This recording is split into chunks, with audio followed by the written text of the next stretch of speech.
Welcome everyone to Comics from the Multiverse, episode 285. I am Peter, and joining me today on a Sunday, which feels disgusting, honestly. Matt is here. Hey, Merry Christmas, you filthy animals. Connor's here too. Yeah, I'll be honest, I couldn't have told you it was a Sunday if my life depended on it. I don't know, I just... What a days anymore. Surprise, it does! Damn it.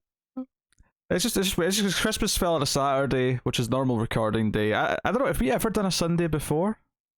I don't feel like we have. I don't remember anyone. We've always tried to get them in early instead of late. Sure. Yeah, but we've done Fridays, and obviously in like one or two rare cases we've done like a Thursday or a Wednesday, but like Sunday, it's weird.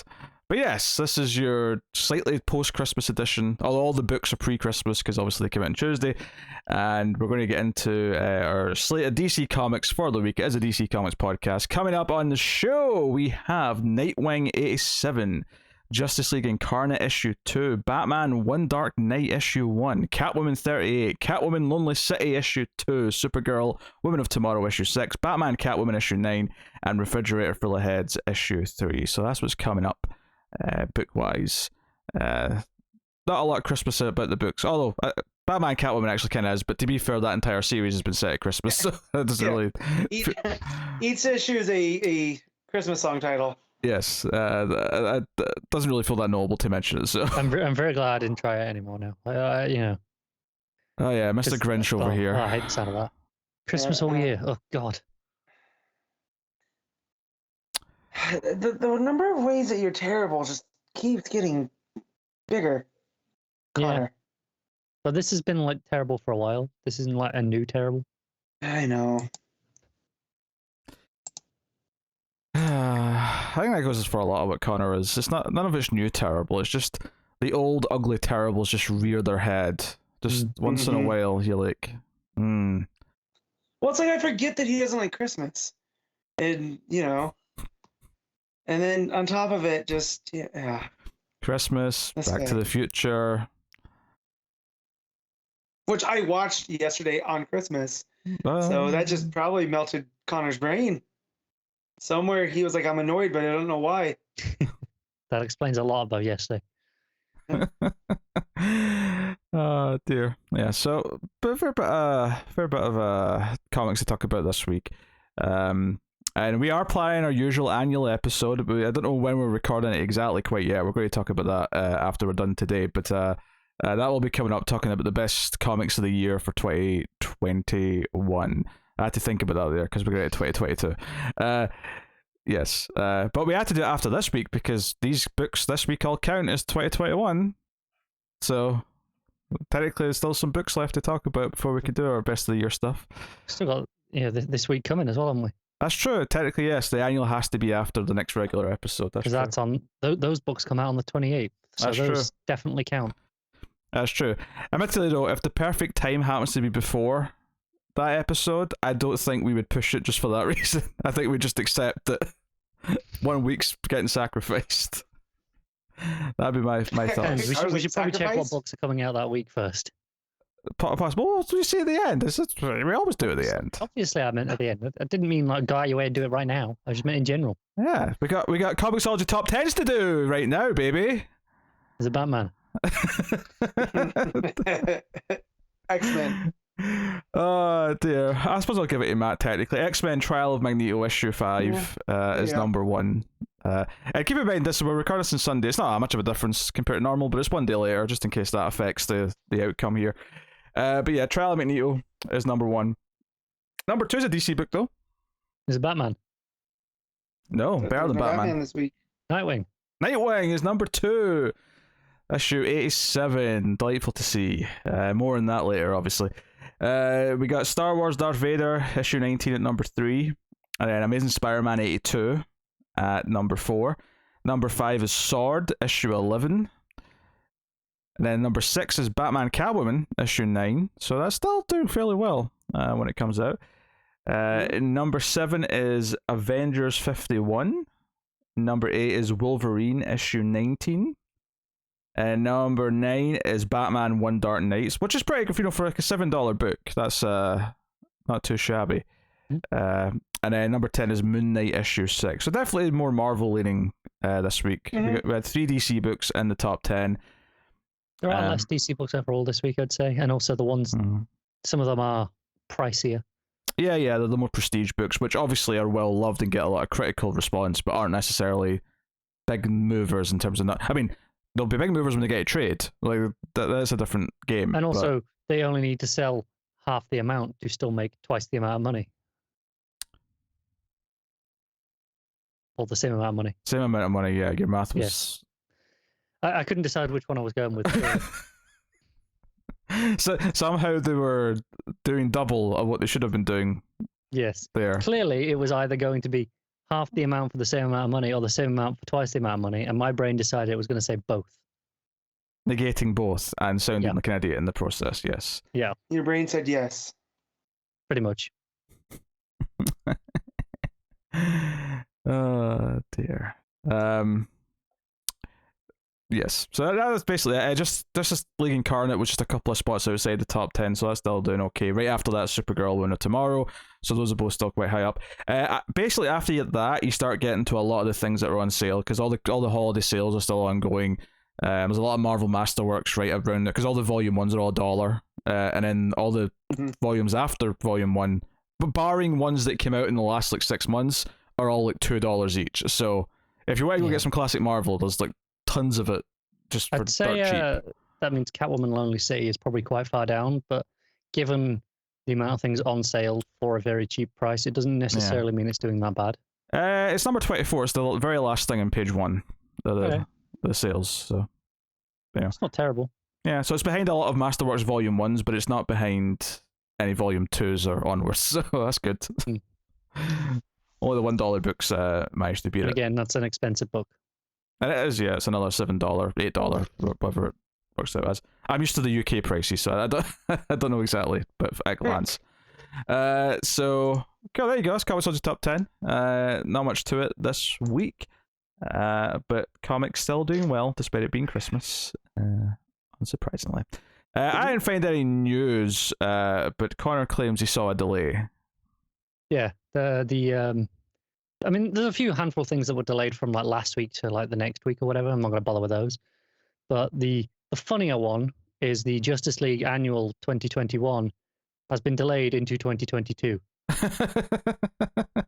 It was supposed to come out on like the 14th, got pushed to the 28th of this month, and then it's now like the 2nd of February, I think. Bendis did confirm they are renaming it to the Justice League Annual 2022, which means you won't get another annual for Justice League next year now.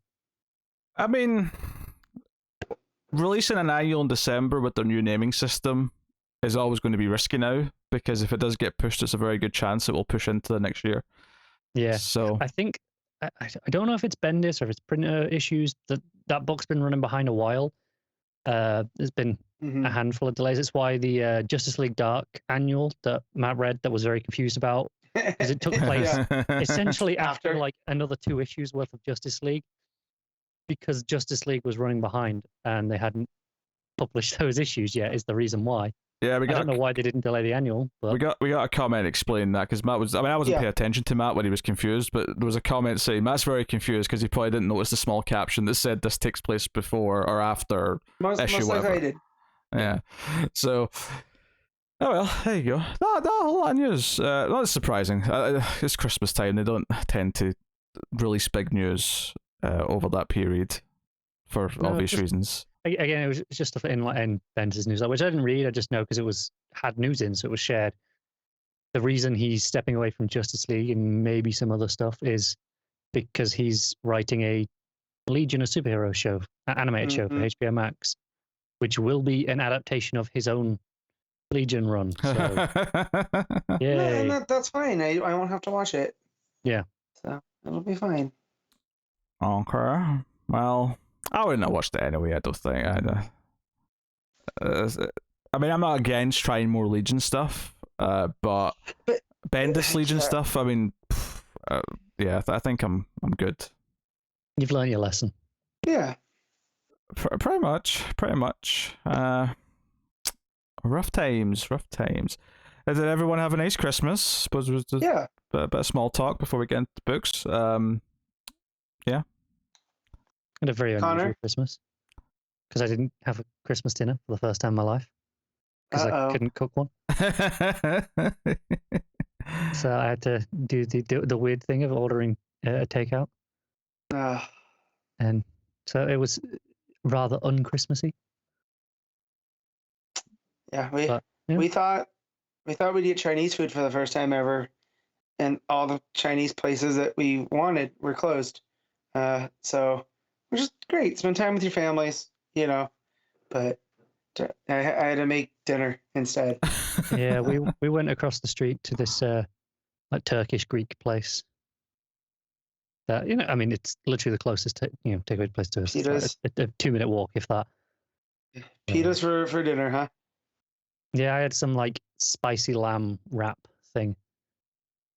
It was nice. Don't get me wrong. I enjoyed it. It just wasn't a traditional Christmas dinner, which was a bit weird. I haven't ordered takeout for Christmas for a while. Actually, although it usually is like Indian or something like that, because those are the places that tend to be open on Christmas. Yeah. But bizarrely, my regular Italian place was open, so I actually got Italian food. Oh, yeah. I was like, I guess spaghetti, some and some whatever. It was delightful. Yeah, no.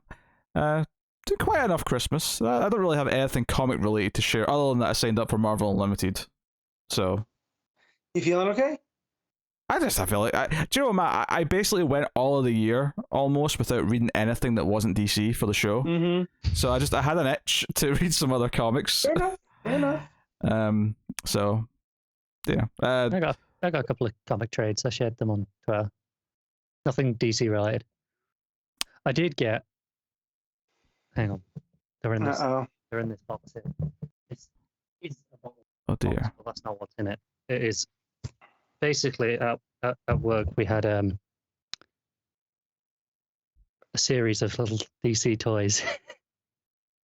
So I have a complete set of them as my joke present from Page. Oh, that's pretty good though. Yeah, they will go up at some point. Are they ornaments or are they just plushies? No, the little like soft plushes. Okay. But I mean, they have like hooks on, so you could hang them. Right. Not like anything to hang them on; they'll just sit somewhere. But yeah, that was my DC related gift. Very nice. Very nice. Yeah, it's very exciting. Yes. We always do a joke present, like to do on Christmas Eve. So that was that. I'm pretty sure every year you are her joke present. Yes, I know. I've heard it before. Joe, I've never said that joke to him, so it says a lot that someone else has been cracking that joke. She just wakes up on Christmas morning and goes, "Oh, drat, he's still here." Pretty much. Joke's on me again. Yeah, that sounds about right. Okay, cool.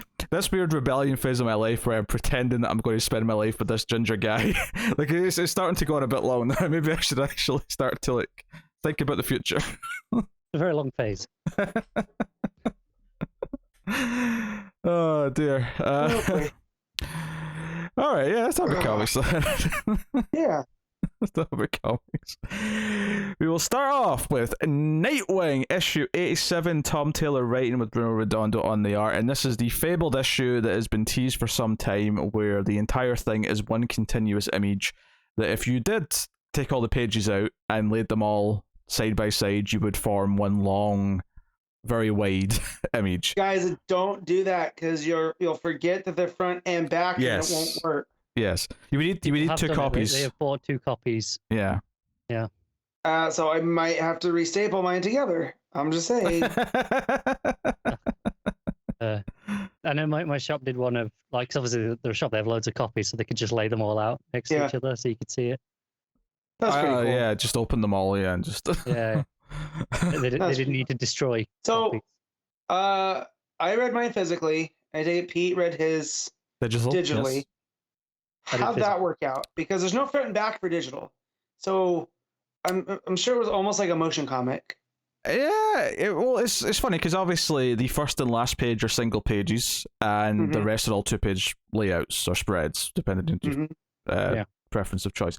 So digitally, like it was very clear when it ended because it was a single page again. Like it was a good bookend to the thing to make it clear that this is the final page. I imagine it was pretty easy to read because there's no rotating back and forth. It's just it was fairly easy to do, and I think, and obviously, as much as it's one continuous image, they're still designed knowing that you're going to be reading it two at a time because that's just how a book works, right? No one's actually unfolding a big huge thing and like, right. I mean, even if you could, like the amount of space you would need to have like 22 pages of comic going left to right. Yeah, no, it's definitely designed with the normal page layout in mind. As much as the gimmick is there, and the gimmick's cool, don't get me wrong, not knocking it, but there are points where the text goes top to bottom still on those pages, and then it'll reset on the next page because it knows you're trained to look at the top of the next page. You're not still down at the bottom. Your eyes don't just move from where they were. They'll reset. Whereas obviously if it was one continuous scrolling image, you could just leave it at the bottom and carry on from there and work your way back up. It doesn't do that. Yeah, do you know what this felt like to me? This felt like to me like when you're watching a movie and you've got like one really impressive scene that's going to do it in all in one. And that's what this comic effectively was. It was, we're going to tell this really simple story of those bad guys breaking into Dick's place and they're going to kidnap Haley, or Nightwing as I prefer, and it's him sort of rushing home to get there and then rushing to save the dog. Batgirl comes in at a certain point to help, but it's all playing out in a wonder. And I got that feeling of like watching something that's done where you're following a character in real time with the way that he's talking to Oracle over the comms. Well, it starts off on the phone just to Barbara, right? And it's like sort of the civilian communication lines because they're just having a phone call. But then it becomes serious and they switch to, okay, now it's Oracle and Nightwing and we're on the secret bat channels.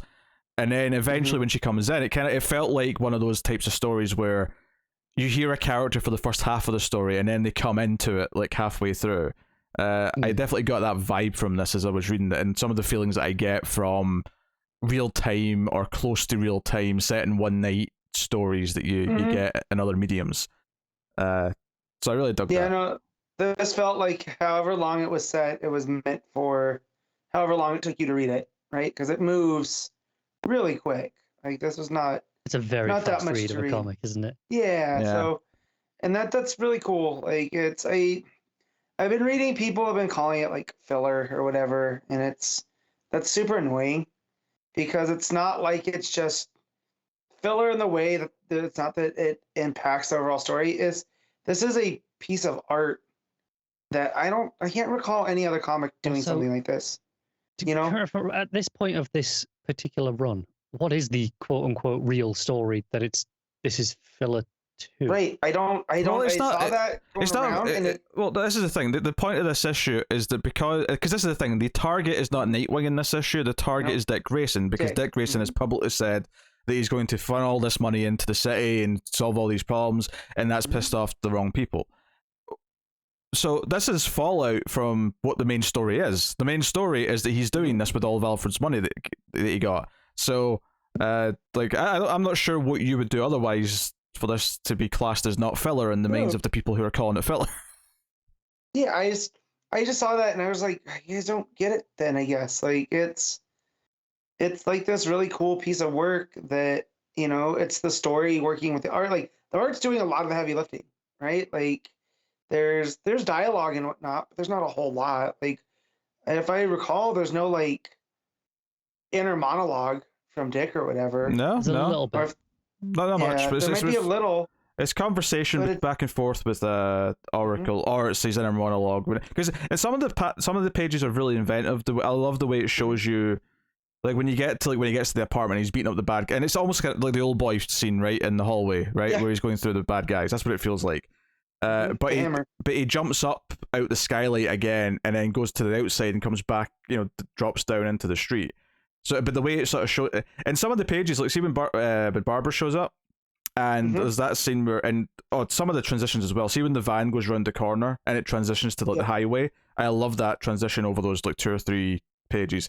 But some of them get more complicated when Nightwing and Batgirl go in together into the next building, and we get both of them in that kind of like ghost form, like going through the sequence of their combat. like I stayed in that page for probably longer than I needed to, just because I wanted to go back and really follow both lines of like combat and sort of like see them meet up again at the end. It was really fun to sort of just take the whole page in, even though there wasn't a lot of information necessarily. It was just a case of, no, I want to like experience all of this from every angle. You kind of have to follow it twice, essentially. You have to follow Babs once and then follow Dick the other time. You take time to take it in, because you really have to focus on where Dick is at in the scene, where Babs is at in the scene. And the storytelling, like see in the next page where the guy threatens the dog with a gun, and like he drops the dog out the window, and Dick has to like dive to save the dog. Like that is a really effective couple of pages. That page, I was like, no, I knew he wasn't going to kill the dog. Like I didn't think for a second he would. But no, this is Tom Taylor. Yeah, not Tom King. True. Tom Taylor doesn't give a crap about your feelings. Actually, that's not true. He probably does, but he knows what he's doing. But like that's I was invested. I care about this character. Obviously, the final page is just this really happy, like him and Barbara swinging with the dog away at the end. What this issue is making sure that Dick Grayson doesn't become John Wick. Yeah, true. That's what we're putting. Obviously, the art is phenomenal through the lens of a John Wick action sequence. Yeah, in a lot of ways. Obviously, the art's phenomenal, both in just a traditional sense, but also in the way that it's utilized in this weird format to tell a continuous like oneer, which. Like I thought it made it feel special to me. I like every so often in a run of a comic book to get like a focused thing like this, which is because this will always feel like a milestone in this run. This will always feel like the early milestone about what are we at. This will always be it's that issue. It's like when you have when someone does like a silent issue. It's like it's that one. Yeah, I'm thinking this is because we're like 9-10 issues into this run now. This will always sort of be this milestone when you're thinking about like the posts of the run, and like when you think of the whole thing. This will always be that sort of first milestone, probably. I said I can't remember anything like this, but I really think it's when the Watchmen did the symmetry issue, to where you can read it forward or backwards. That's a similar style gimmick, yeah. Yeah, and so it's like that was a little bit more dialogue, and having to make it work both ways as you're reading intensive, right? But for this, that's how I remember Watchmen. I know Watchmen's a seminal work, there's a few things like Lemire's Trillium.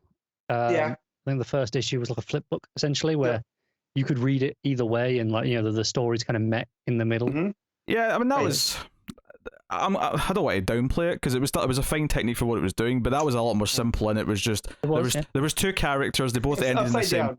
Yeah, there was two characters that ended in the same place, and it just didn't matter what one you read first. And it was just one was at the back and one was at the front, and that was it. It was that simple. But to build off what people were saying, like this is this is the oneer issue of Nightwing.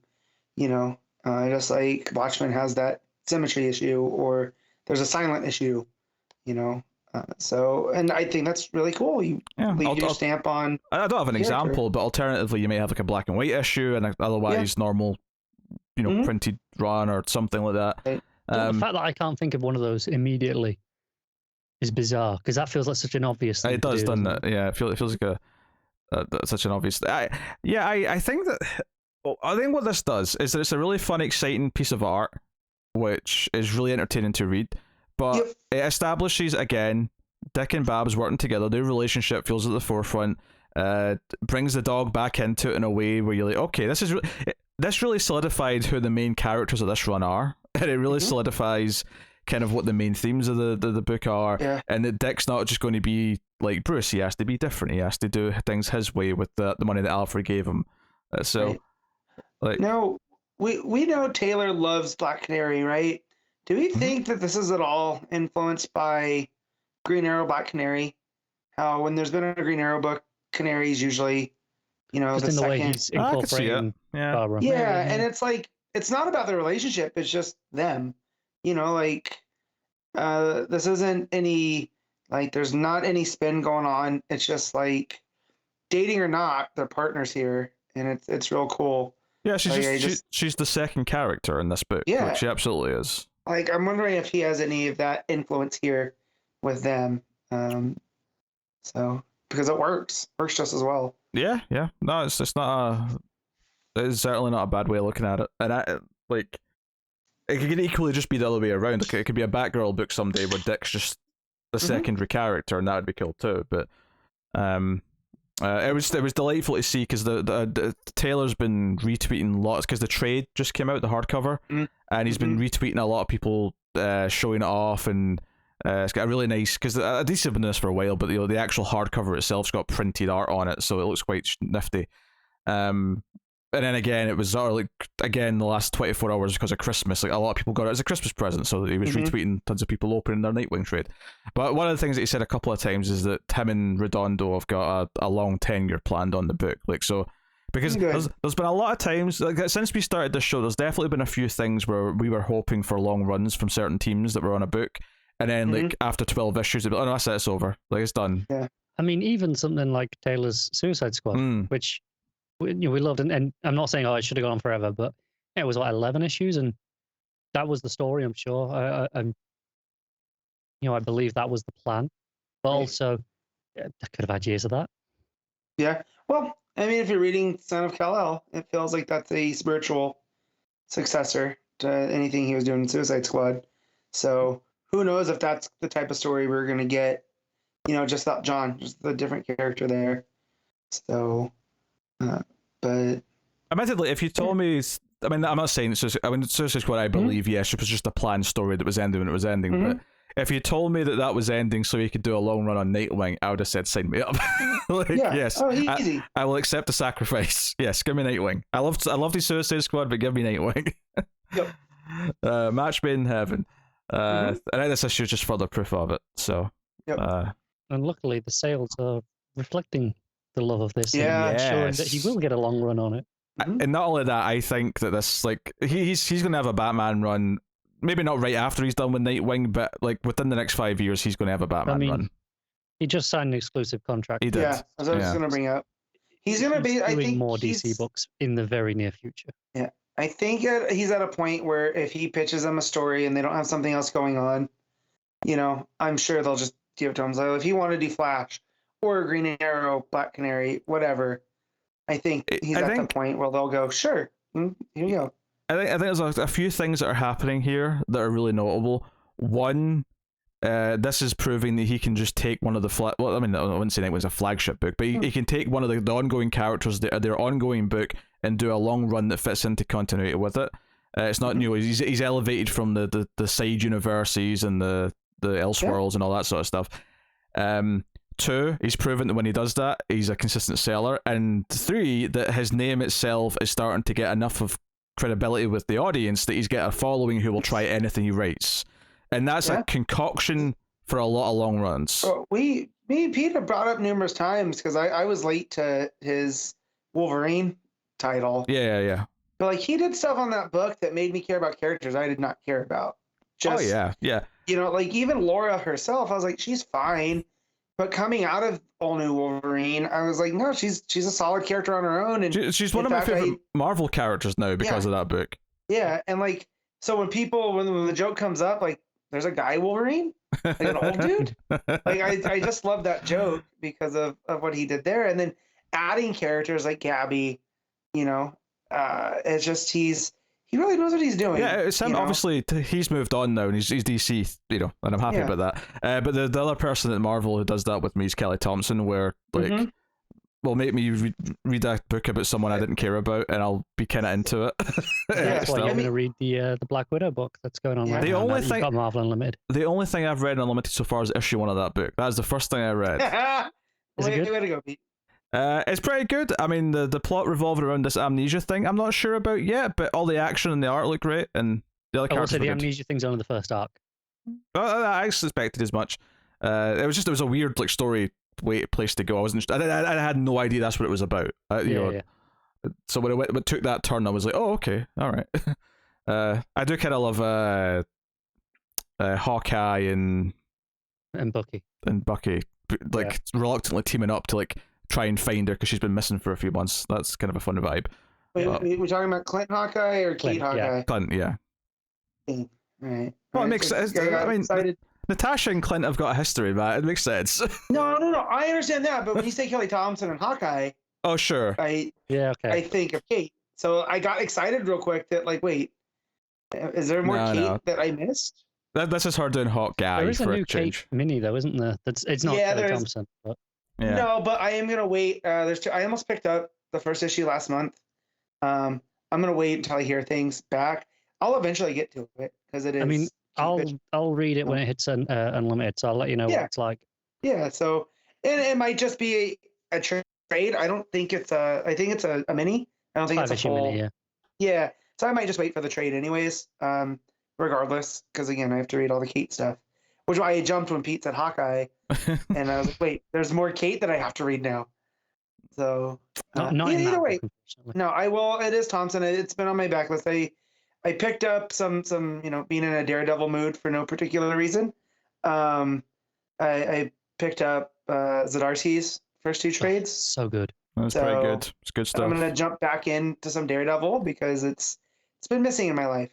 It's been a while since well, DC are kind of starting to grope him a little bit and get him over to the DC side. Maybe if they can nab Kelly Thompson, my roster of writers is pretty much. But for a second, when you said him, I thought you were talking about Daredevil, and I got very confused. I didn't realize you were talking about Chip, and I was like, "Oh, okay, that makes way more sense." Yes, the chipped one. So no, cool. But I mean, that's a bit of a time. But the point ultimately came from Taylor. So Taylor making me care about new characters or characters that I never cared about before, and then you give him Dick Grayson, who's already at the top of the list. Yeah, you're gonna get magic. It's already we're already invested in that character and Babs and whoever else he's working with, right?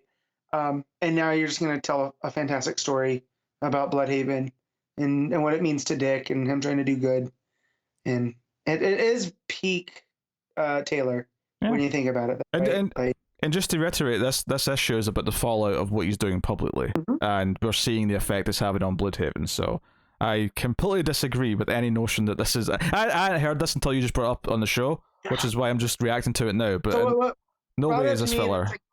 It's one of those things where you see. I saw Taylor talking about something on Twitter, and it was mainly just vaguely about filler and how kind of insulting that is to creatives, because when they're writing stuff, they're never writing it as quote filler, right? Like there's intent and whatever. And I was like, wait, why is he talking about that? And then I started getting these suggested tweets, and I was like, I don't need this type of negativity. I didn't block stuff. I was going to say I hate suggested tweets. I X them out now. I almost had Hawkeye spoiled for me, and I was home on Wednesday, so I didn't have to wait. But because of suggested tweets, so like Twitter algorithm, if it's listening, just stop. I'm just starting to X out suggested tweets when they come out now. I don't want to see this stuff like that. So yeah. But yeah, I started getting those after I clicked on that Taylor one about filler. I started seeing some negativity about Nightwing. I was like, I can't. I'm not just not going to engage in this, until I get onto the show and talk with my friends. But that's different. You guys are a safe space. So. Yeah. I mean, there's definitely negativity here. Connor's here, but yeah, I mean, safe does not mean not negative. He's not going to have a go at Matt for being negative. That's pretty positive most of the time, I think. I give out more 7s than anybody. That's mainly because I don't like rating things. That's a pretty positive. You do consistently rate the highest. That's probably true on average. But when I don't like something, it really, really, really hits. You get like a 2 immediately. yeah. It's. So anyway, cool. So Nightwing, we're gonna rate. Speaking of ratings. Yeah, speaking of rates, yeah, we giving it, Matt. So this non-filler issue of Nightwing, I'm gonna give it a 5. Connor, I'll give it a 9. Yeah, I'll give it a 9 as well. I this was a thrill to go through, and it felt special when I finished it. I was like, that felt like such a good time. I cared about the dog. I felt the momentum going through the whole issue. It was good stuff. So yes, I mean Nightwing. I think it's pretty cemented now as my favorite DC book that they're currently doing. I think it's. Hey, I'm not gonna speak for Connor, but I know it's mine. So I would have to do some thinking. Although, given that one of my favorites is just come to an end this week, it has less competition. What did Lobdell stop writing this week? Yes, great for radio, Carter, when you give him the finger like that. The silence spoke volumes anyway. That's the one thing the audio listeners miss out. And we have a lot more audio listeners than we do video watchers, but the audio listeners miss out the flipping of the bird that happens from Connor's camera a lot. Look, I'm not supposed to swear that much, apparently. No, that's true. Wait, who said this? YouTube said this. Yes, YouTube said this. YouTube itself? The conglomerate that is YouTube, yes. Yes. They addressed me personally. Said stop swearing so much. Started talking to him like HAL 9000. Listen, you ginger POS. What are you doing, Ginger? I'm afraid I can't let you do that, Ginger. I'm afraid I can't let you swear. Oh, dear. Alright, that's Nightwing. Okay. Justice League Incarnate issue 2, Joshua Williamson and 4 artists. That's what you get. This book is a mixed bag. That's Right fair. front, I didn't read it. Oh, Okay. I looked at it and I was like, you know, I don't actually want to read it. Like, it wasn't even a lack of time. I had time. I was just like, I don't want to read it. Oh, listen to that digging. I had time. Yeah. Yeah. No, So, sometimes there's books I'm like, I have one of those. First thing to get cut. I have one of those later on a book we'll talk about, and it's nothing about the quality or anything. I just didn't have the desire. I get it. I was really hyped for Incarnate, and then after this issue, I'm like, okay, this is going to be a mixed bag. It's not what I'm thinking it's going to be, and it could end up, shaping up into something different. It's still very fun. It's still exactly what I think Williamson wants it to be. This one was just less exciting as the first issue, I think. Yeah, I would agree. It's probably not as good as issue 1. I think when it was at its strongest, was when it got kind of going, and I could just sort of like get into like the characters interacting with each other and hiding out on Earth 13, and just kind of their observations and flirtations and then things like that. Also, Dr. Batman needs to stick for Flashpoint Batman, because Flashpoint Batman feels so out of date at this point. It does. The Dr. Batman just is works better. though. Yeah. We got a new name for him. He doesn't like it very much, but yeah, like someone calls him Dr. Yeah, Batman. no, so just because him and Dr. Multiverse are both like, oh, we're both doctors. She's like, we're both doctors. Well, it was that, and it was he also we call him President Superman, so you're Right, Dr. Batman. Right. And what I do like that Williamson does have the characters locked in. Like, this does feel like a team that's been around for a minute. Like, all of their voices and how they interact is spot on. It's just kind of what the actual plot is that I got lost in the weeds a bit. There's a lot going on. I have to admit, I did, like, there was like a couple of pages at the start where I'm like, okay, what happened last issue? Like, what, where are we and what was going on? You didn't remember Darkseid's crack? I remember Darkseid's crack. Don't get me wrong, that was very memorable. But like, it wasn't until I saw Orion. I went, oh yeah, that's right. Orion showed up, at their ship and blah blah blah. And like, so that stuff's going on, and that side of it's definitely the weaker side. I think is the B plot on the ship.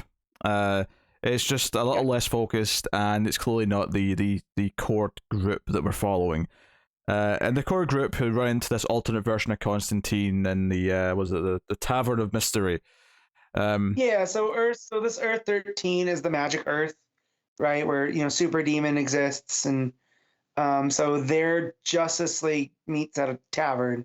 It's very Dungeons and Dragons-y DC world, and this Zatanna says her name backwards, so I'm guessing she's even more powerful than our regular Z, because she goes by Anataz, and so they have to go with her, and we find out that the existence of Darkseid's crack is corrupting the different Earths that weren't corruptible before, right? Yeah, and so, some are more like the veil between like the world and the multiverse and what's beyond it is thinner on Earth 13, so it's having a greater effect like immediately.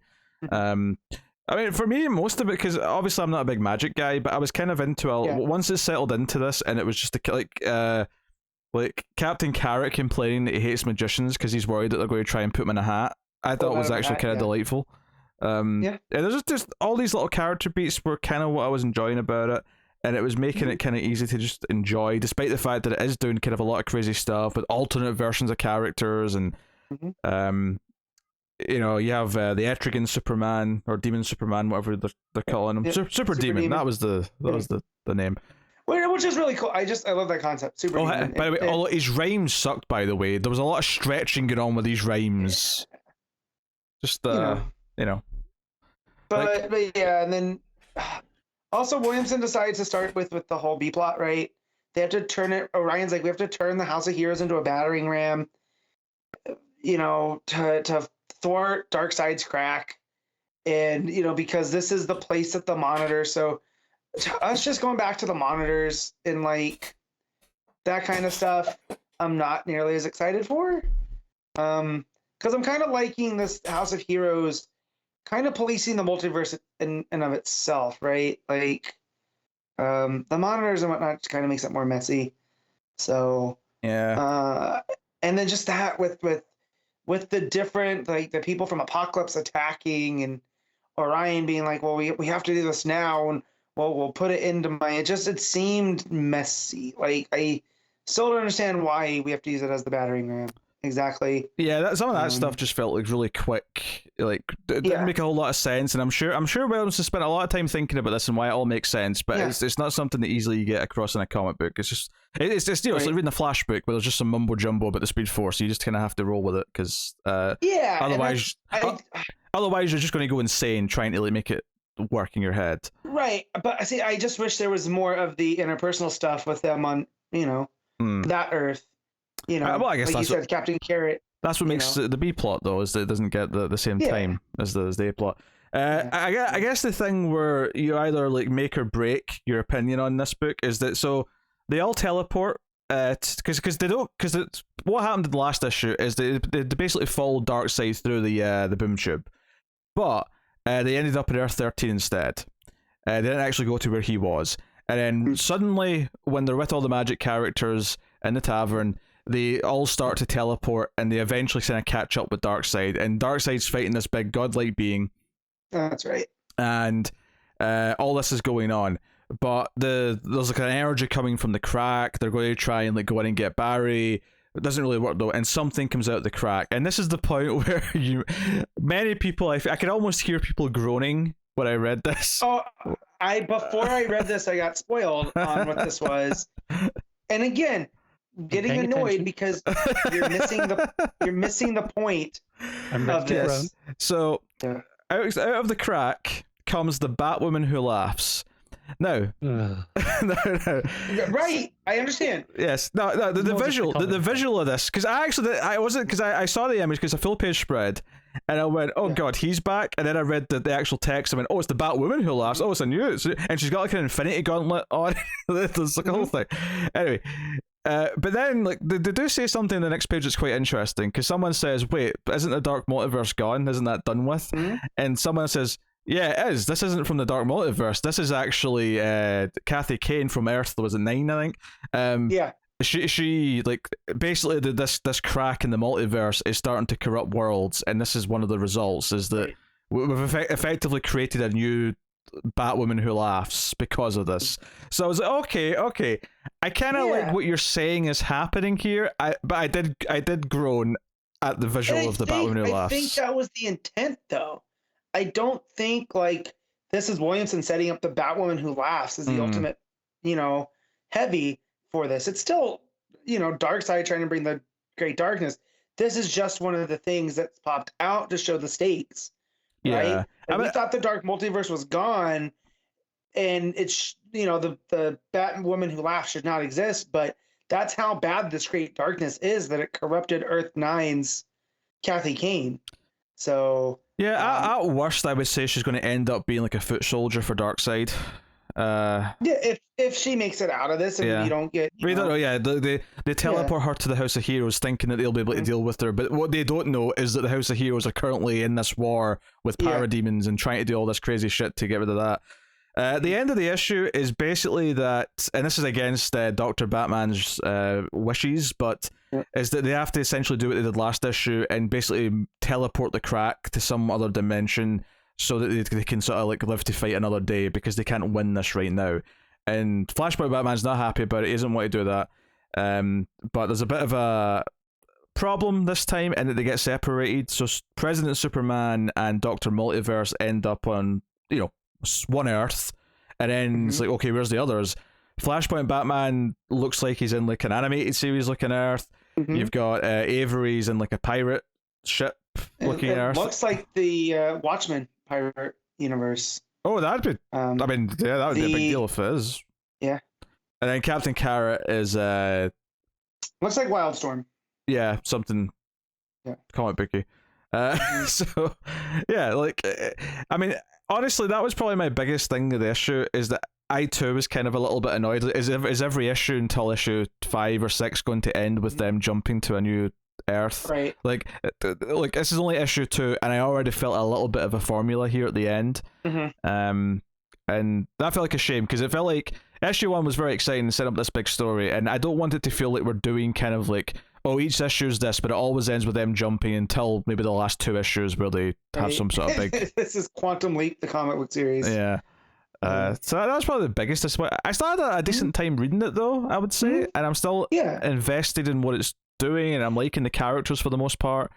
But I understand where Connor's coming from, where he's like, yeah, I could have, but I didn't. I mean, there's a lot going on here, and if you don't have the bandwidth, I fully understand, because there's other books that came out this week that probably are going to be more people's jams. I didn't expect this book to be terrible. It's just I like the first issue. I wasn't as hot on as you two. I thought it was okay, and then I got to this bit. I'm just staring and going, I don't want to read this. What's funny is that the cover just there's no appeal to. I know it's got the big. It's very Connor, right? What's funny to me is that I too kind of looked at the cover and felt like, I don't know if I'm like excited to read this. And what's funny is that I think that I actually ended up liking it more than I was expecting to, because I kind of went in with like a more muted expectation. And I think part of it is just because it's one of those comics where the cover isn't particularly impressive looking, and it's kind of messy looking and just sort of very house style. So it had that feeling of like, oh, this is just another book. Whereas some of these other books this week, you look at the cover and go, oh, this is a prestige issue, or this is a whatever, or like the. I was sure this was 6 issues, but apparently it's only 5. Oh yeah, it's been 5. Fair enough. It's just me. I think I'm just used to every DC mini being 6 issues, not 5. Unless it's an event and then it's 7. Remember when they used to be 7? Yeah. Events are 7. Everything else is 6. At least one of the metals was 7 still. I don't know which one, but one of them was. Yeah. Was it Death? I think it was Death Metal, because there wasn't as many of the tie-ins. Maybe. Yeah. But they still break out a 7 here or there. It's not. I expect 7s for event books still. Like not that they have to, but that's the default expectation still. Yeah. So at the same time, the art is obviously kind of all over the place. It's more or less just going for house style. It's when they jump to the other Earth and see Darkseid, it does switch artists there, and then obviously the last page has like 3 different artists on the one page. At least it looks like that to me anyway, because of the 3 different panels. Yeah. So maybe it's maybe not quite as messy as 4 artists makes it sound at first, because it is mostly just 2, and then that last couple of pages when they're on different Earths, they're intentionally using different artists. But I wouldn't say any of the art was particularly stand out though. My favorite art was definitely when they were in the tavern and like doing all that stuff. I thought it was the most expressive. I thought the characters looked kind of shadowy. It kind of fit the tone that it was going for in this location. Yeah, it meets the tone of that world that you would assume is a little bit darker, lit by fire, not light, not like artificial light. So it was more memorable, stuck out a bit more, and in a good way in that section. Whereas the rest of it just kind of felt like just sort of house style looking. But not garbage either. Like it wasn't like offend my eyes. No, but it's fine. Just not noteworthy. Which debate to yourself if that's how bad a statement that is. It's really up to you, I suppose. Matt, what are you giving Justice League Incarnate issue 2? 7. Yeah, I'll probably agree with the 7. I think probably just describes a bit 7 for me. There's a couple of things I don't like. Art's a bit hodgepodge, but I'm liking the characters and the story for the most part. But hey, so cool. Batman, One Dark Knight, issue 1. Jock. Just Jock. It's unusual to see, isn't it? That's what they should just put on the cover. Just Jock. It sounds good. I mean, obviously, it's not really. He's not doing the lettering or anything, but like, still, just Jock. Yeah. So yeah, I mean, obviously, we knew that this was about a blackout in Gotham City one night, and it was all set in the one night. So that premise alone's enough for me with Jock art. Turns out that we build up to the blackout happening at the end of the issue in this, and it's it's a long issue. It's one of these prestige books. It's 50 pages.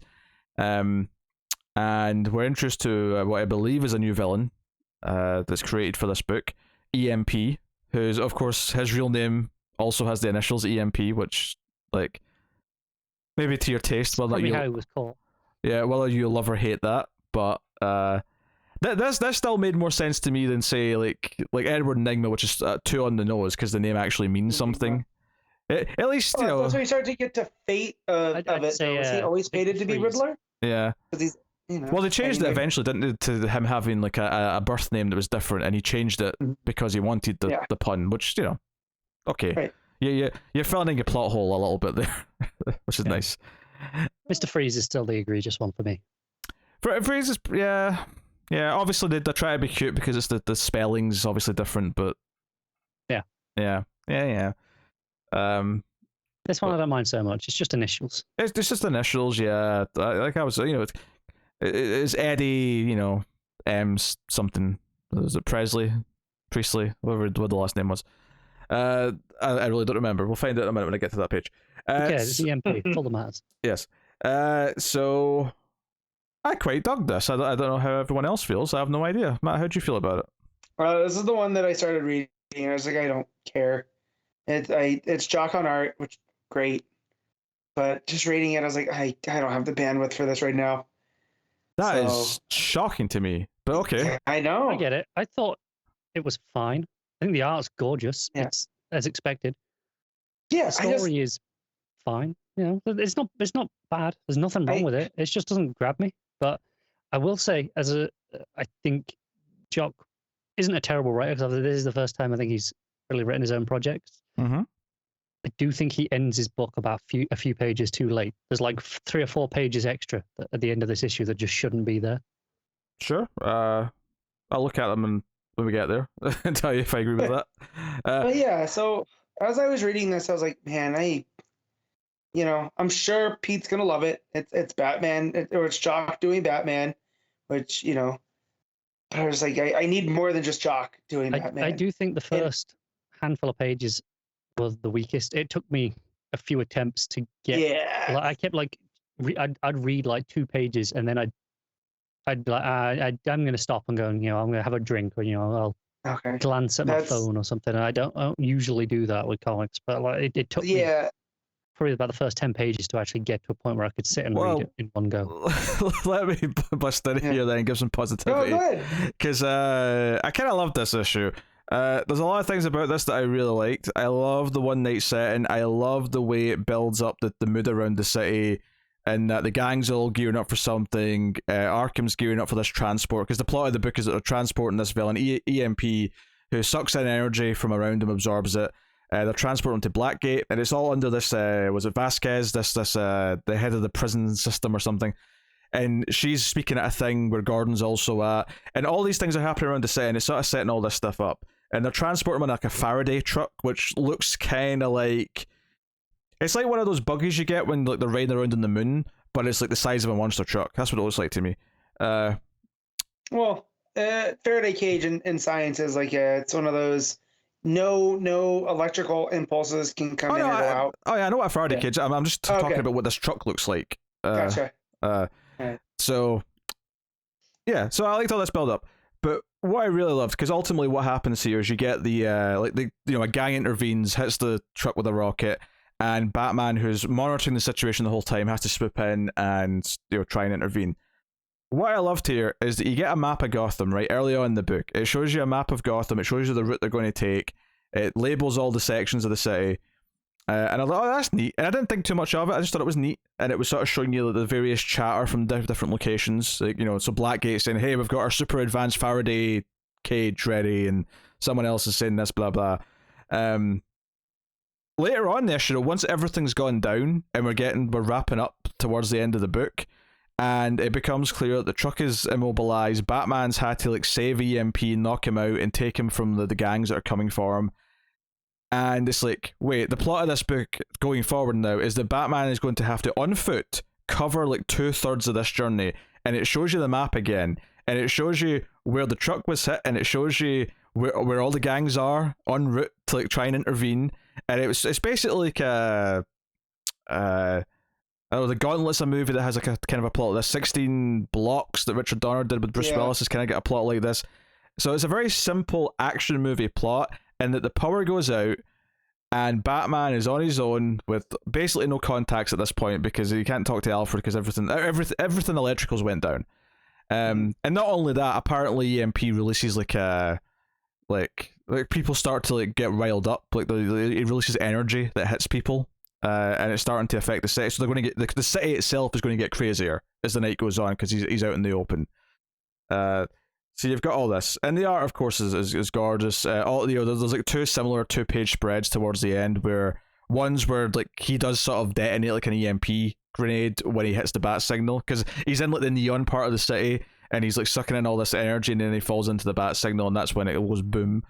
And then there's the exact same sort of page looking at the city is just completely black, with just the vague shapes of the buildings. That's the page I think should have been the final page of the book. Again, it's that blackout. It's like finally that's blackout, and then there's like 3 or 4 pages after of Batman just doing a little bit of stuff, like getting up, and I'm like, that should have been the start of your next issue. I actually think I disagree. I didn't go and see them specifically, but I think you're talking about the pages that set up the trip that he has to make now. And I think that's just the hook of the book. I think the hook of the book and the thing that you're setting up in this issue is this dangerous journey he's going to have to make on his own to get to point B. Like I think that is important. I disagree, because we already know he's on this journey. That's the whole point of this journey. Is like you said, it shows us that map multiple times. This, this. Okay, yeah, this is the journey of the book. Isn't that second map after that page?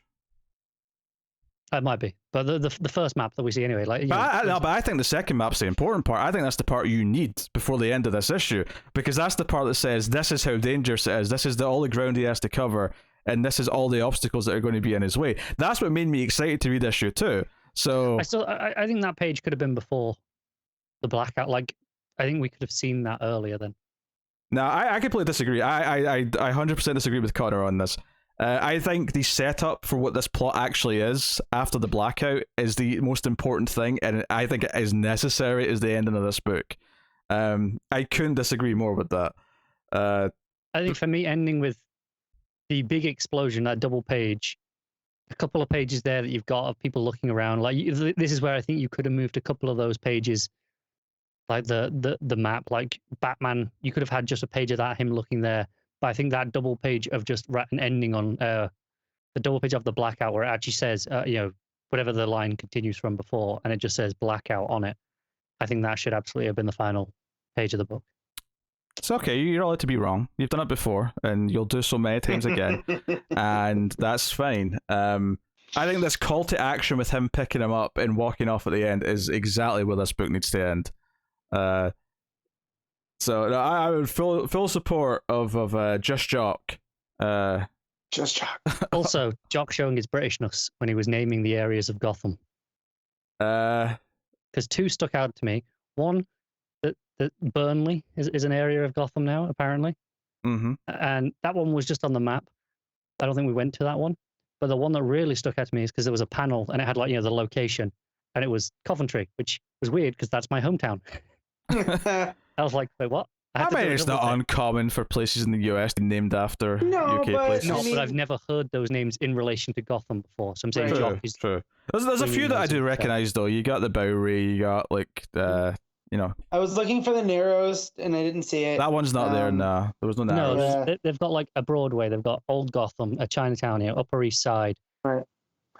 All these things those make sense to me in Gotham, and it's not that these places they can't be called Burnley or Coventry. It's just they've never happened before, to my knowledge, and it felt like Jock was just throwing in places that he knows that maybe a lot of Americans won't know. And that's fine. I mean, it's not like this map is exactly canon You know what I mean? No. Like, but I was looking at where Wayne Tower was and where Crime Alley is, and those are very, very far away.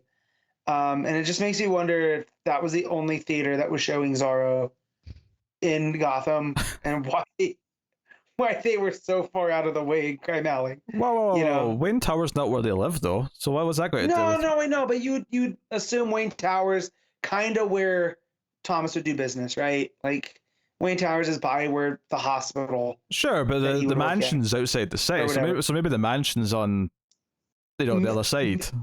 Maybe, but I just noticed that like they were very, very on Jock's map, very far away, and it was just like, as someone that was looking to go see Licorice Pizza this weekend, and it's not showing except for 35 minutes away, I just got to thinking, like how was this the only theater playing Zorro?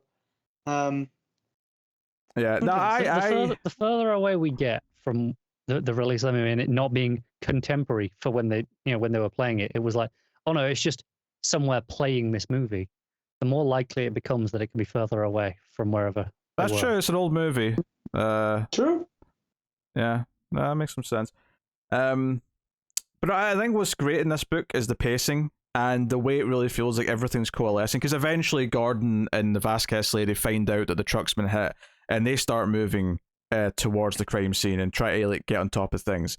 The various people that Batman and EMP pass as Batman's chasing them, and it's kind of this ticking time bomb element, both to EMP, but there's also an overall ticking time bomb element to the whole story because, and this was kind of silly, they should have maybe waited to turn it on, but it turns out that this fancy thing that they've built at Blackgate to contain his power, it's designed on a perpetuating cycle that's fed by EMP himself. So now that they've turned it on, if they don't get him in there within X amount of time, it's not so much that it'll blow up necessarily, but it'll just it'll break down and it won't work anymore, and it'll be all for nothing. So there's a bit of a ticking time clock on that as well. So I'm assuming just for the sake of playing devil's advocate, the reason that they turned it on before he got there was it needed time to charge up and turn on and cycle on to be ready when he got there. But I would say that if it's safe enough to have him transporting throughout the city, that whatever you're using to keep him on the down low in that time, you can do it for an extra 10 minutes, so that they're more sure that he's going to be going in there. That's fair. Just if it's now looking at this second map and seeing all the different names of the gangs. Yeah. And now I'm getting Warrior vibes. I'm like, God, I'm gonna have to find time because I didn't even think about the Warriors being a kind of vibe. Oh yeah, either. and because you get this vibe as well that the gangs that are not on each other's side, they're all coming for their own reasons. Right.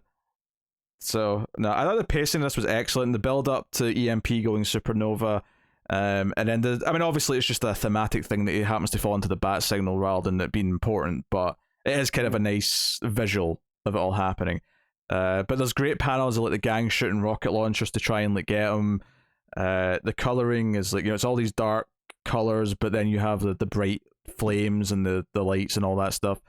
The flash, especially when the flash goes off when the big EMP explosion happens, there's a panel on the next page of the police car with Gordon and Vasquez in it, and it just sort of is bright light. It's almost to the point where I almost wasn't sure if that's all it was. Is something even more supernatural happen, or not supernatural, but science fiction happening here with this blast.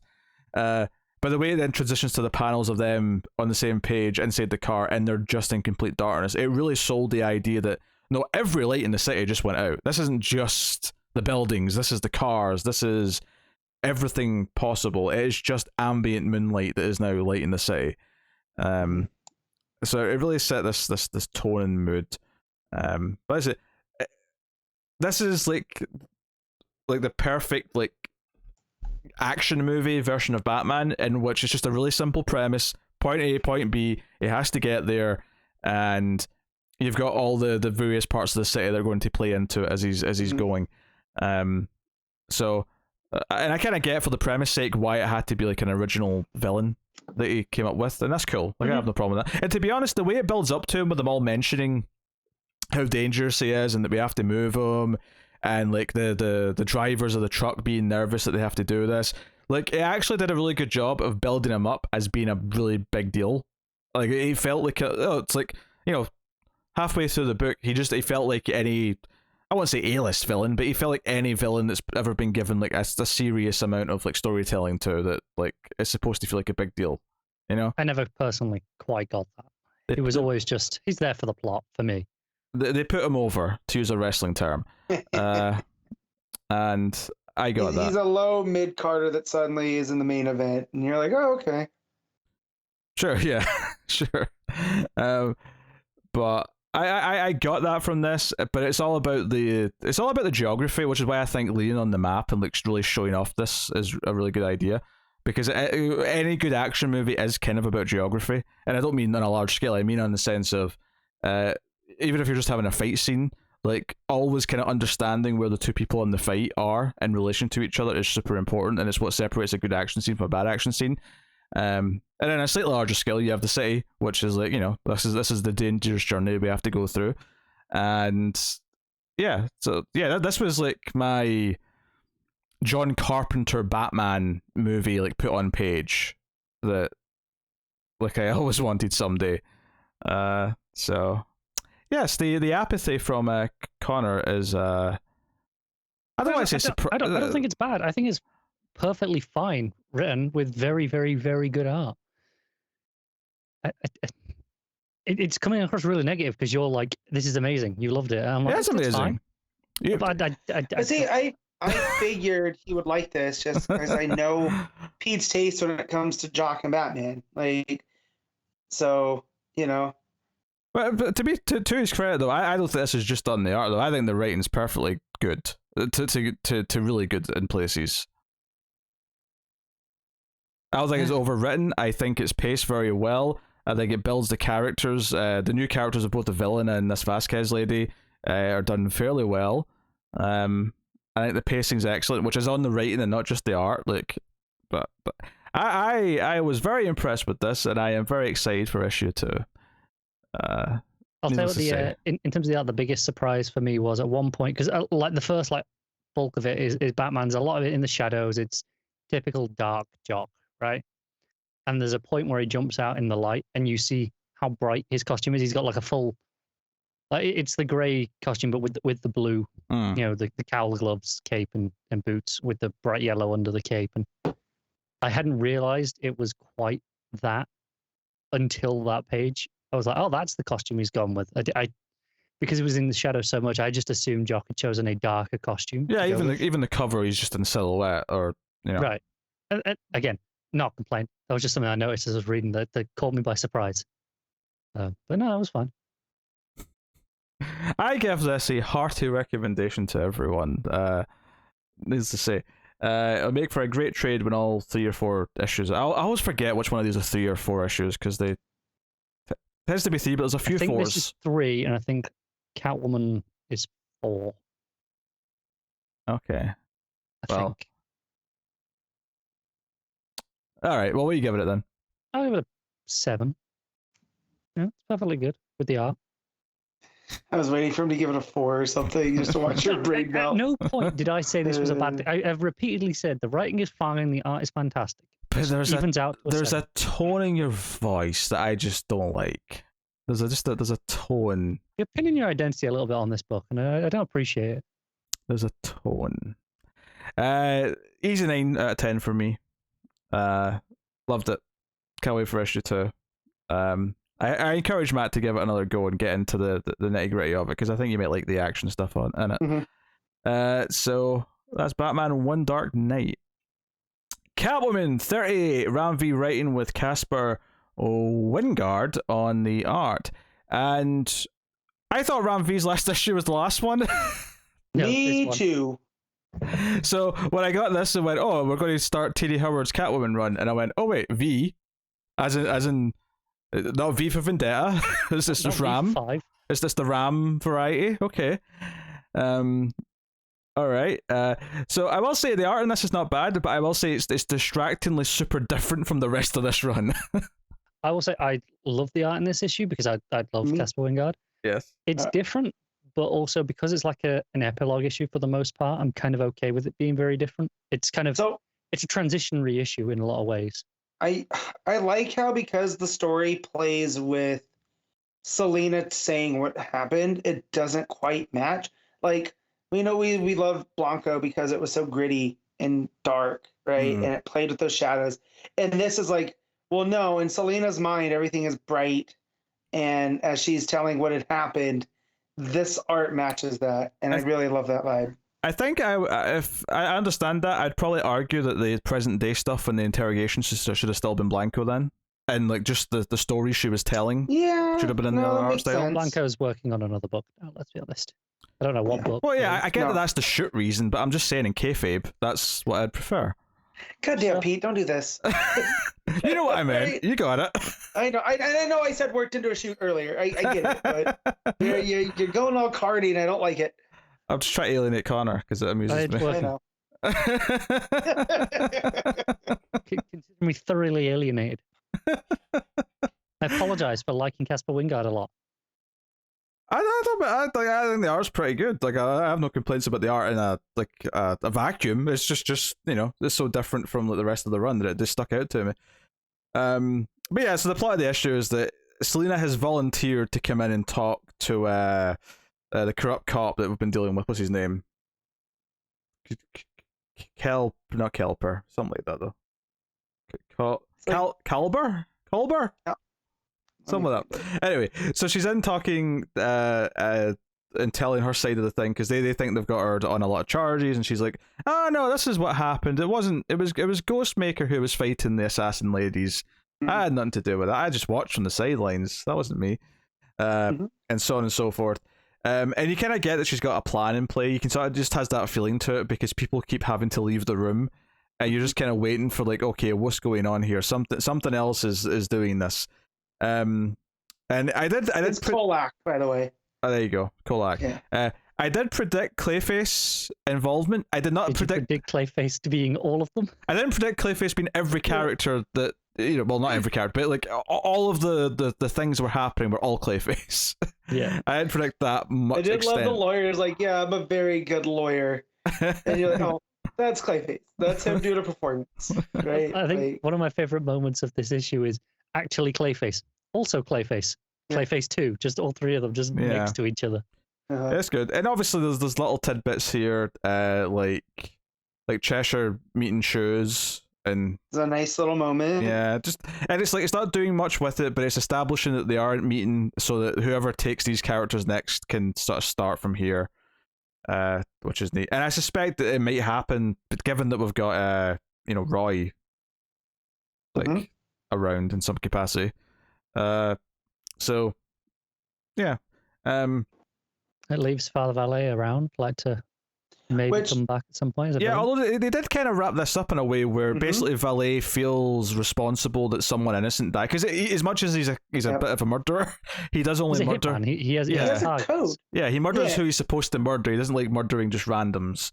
Right, and playing in with his religion from the Order of Saint Dumas, right? We know they're okay with killing, but there has to be a reason for it.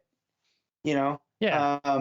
And so the fact that Hadley died because he took a bullet for her, I do like that he goes and tells Selena, you're absolved of your sins for now, but you are Selena Kyle. It's only a matter of time, before you're back on my radar. All right, it's like, okay, you got out of it this time because I feel like we'll call it quits essentially.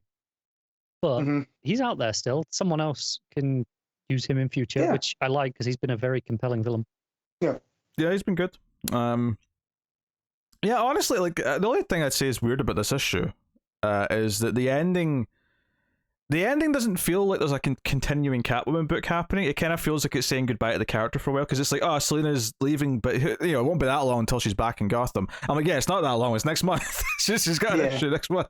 Well, I feel like it was Ram V's goodbye. This is always all that final narration is from the cop saying, yeah, okay, she'll pop up somewhere. This is something that I've felt a good number of times, though, when someone ends a run in a book that's still continuing. It was even more heavily so when John's finished Green Lantern, and it was like continuing the following month, but he had this big epilogue of like, it felt like he even said some things in the epilogue that was like, okay, they're going to have to immediately put this out of continuity, this little part of it, because he's just rounding things up. The stuff that was in the book.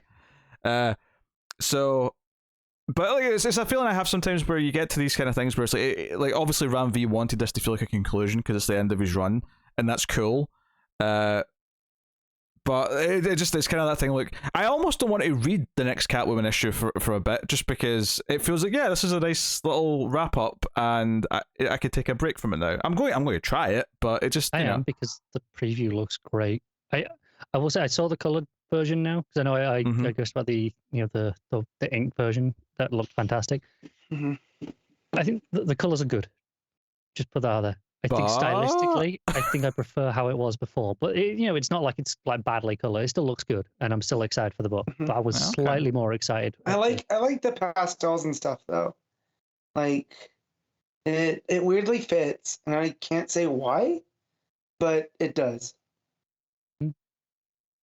Yeah. So this was a weird issue to read, just because I thought it was already done, and I thought that we weren't getting this kind of like epilogue style issue that looked back on the run, but it kind of did. So which was mostly for the better, just because it did give a lot of little things a nice little goodbye and wrap up, and established that Selina's sold her place and given it to the Runaways, or the Strays, yeah.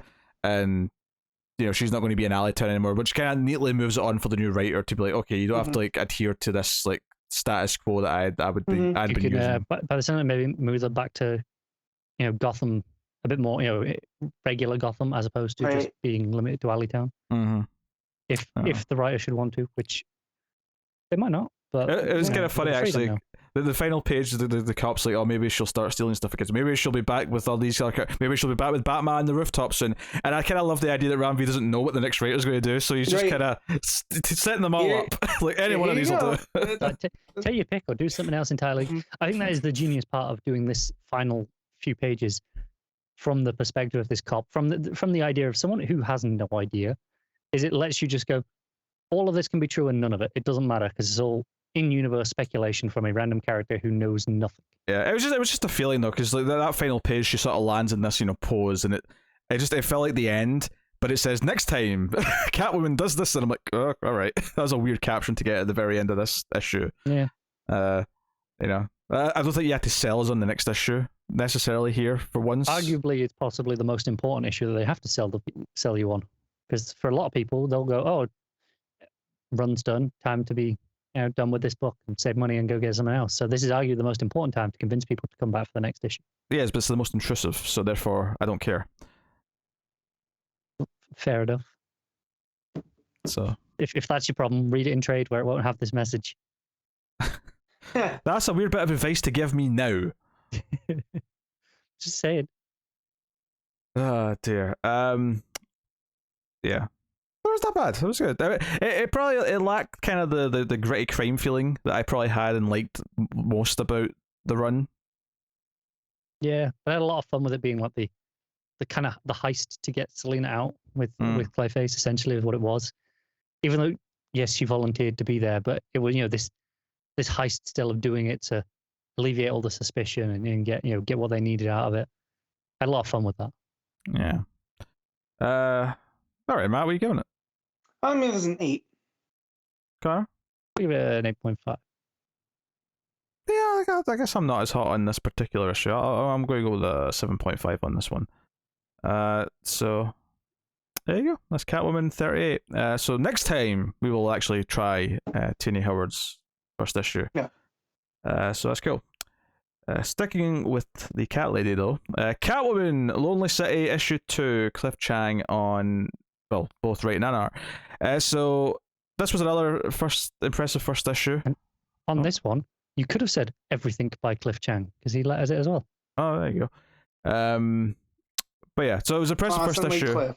It was an impressive first issue last time, and I will admit that the 2 months between issues did mean it took me a minute to kind of reestablish in my head exactly what was set up and what we were doing.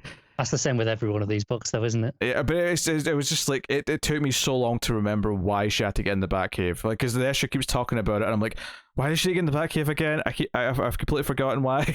And I was like, oh yeah, it's because Batman's dying word was this word, and like it's the thing in the Batcave. I'm surprised it took you so long, relatively speaking, because I think it's like 3 or 4 pages in where she has the meeting with Barbara, and says that, Orpheus, the word. So that's where surely it comes back by then. Oh yeah, but they hadn't mentioned having to get in the Batcave yet. So like, I didn't have 2 and 2 to make the 4. I only had, that was like 2 on its own, and then the other 2 was brought up a lot after that point, and then It's eventually. on the same page.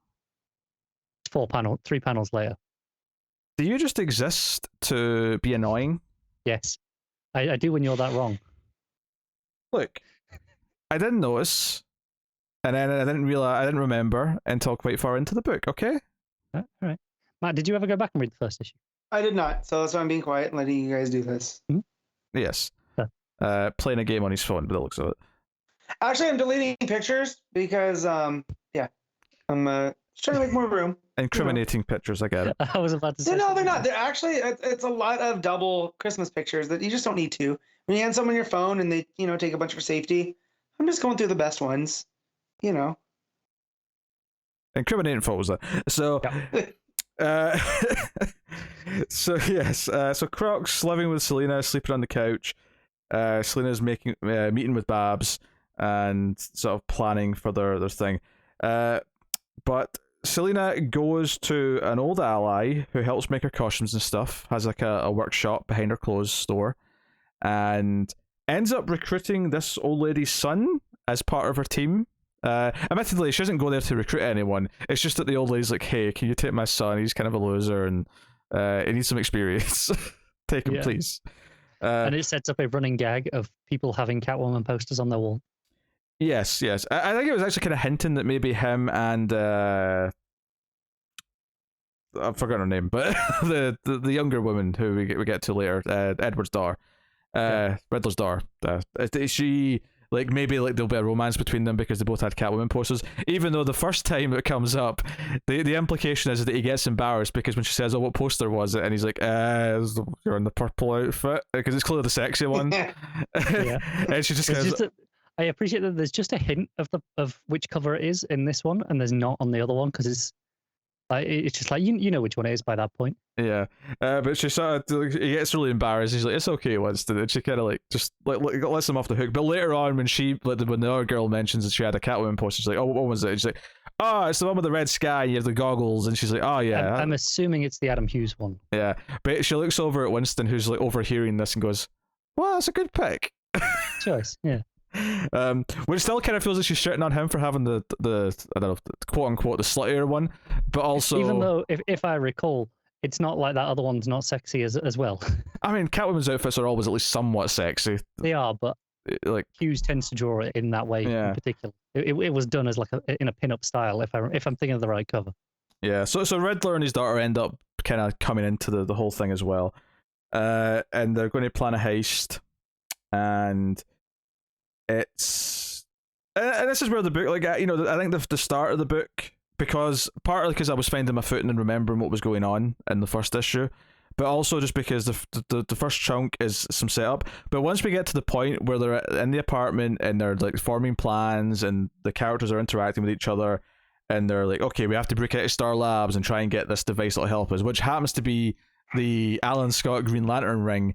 But of course, no one checks to see if the battery is also in there to charge it. Mm. And it turns out it's been destroyed. Yes, so it's useless, basically. Yeah. It's a trinket, nothing more. So they do that when it's just Winston and Croc with them, and then they bring in Riddler and his daughter. And it's around here where the Two-Face stuff starts to come in. I love that later on in the issue, Two-Face's coin is in a...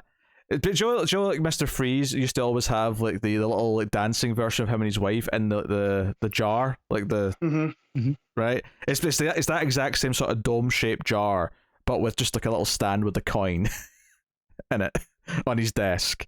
I kind of dig that, and he's livid. He's livid because Barbara is out debating him, and you're just waiting for the coin to come out. Yeah, and be flipped for some reason or another.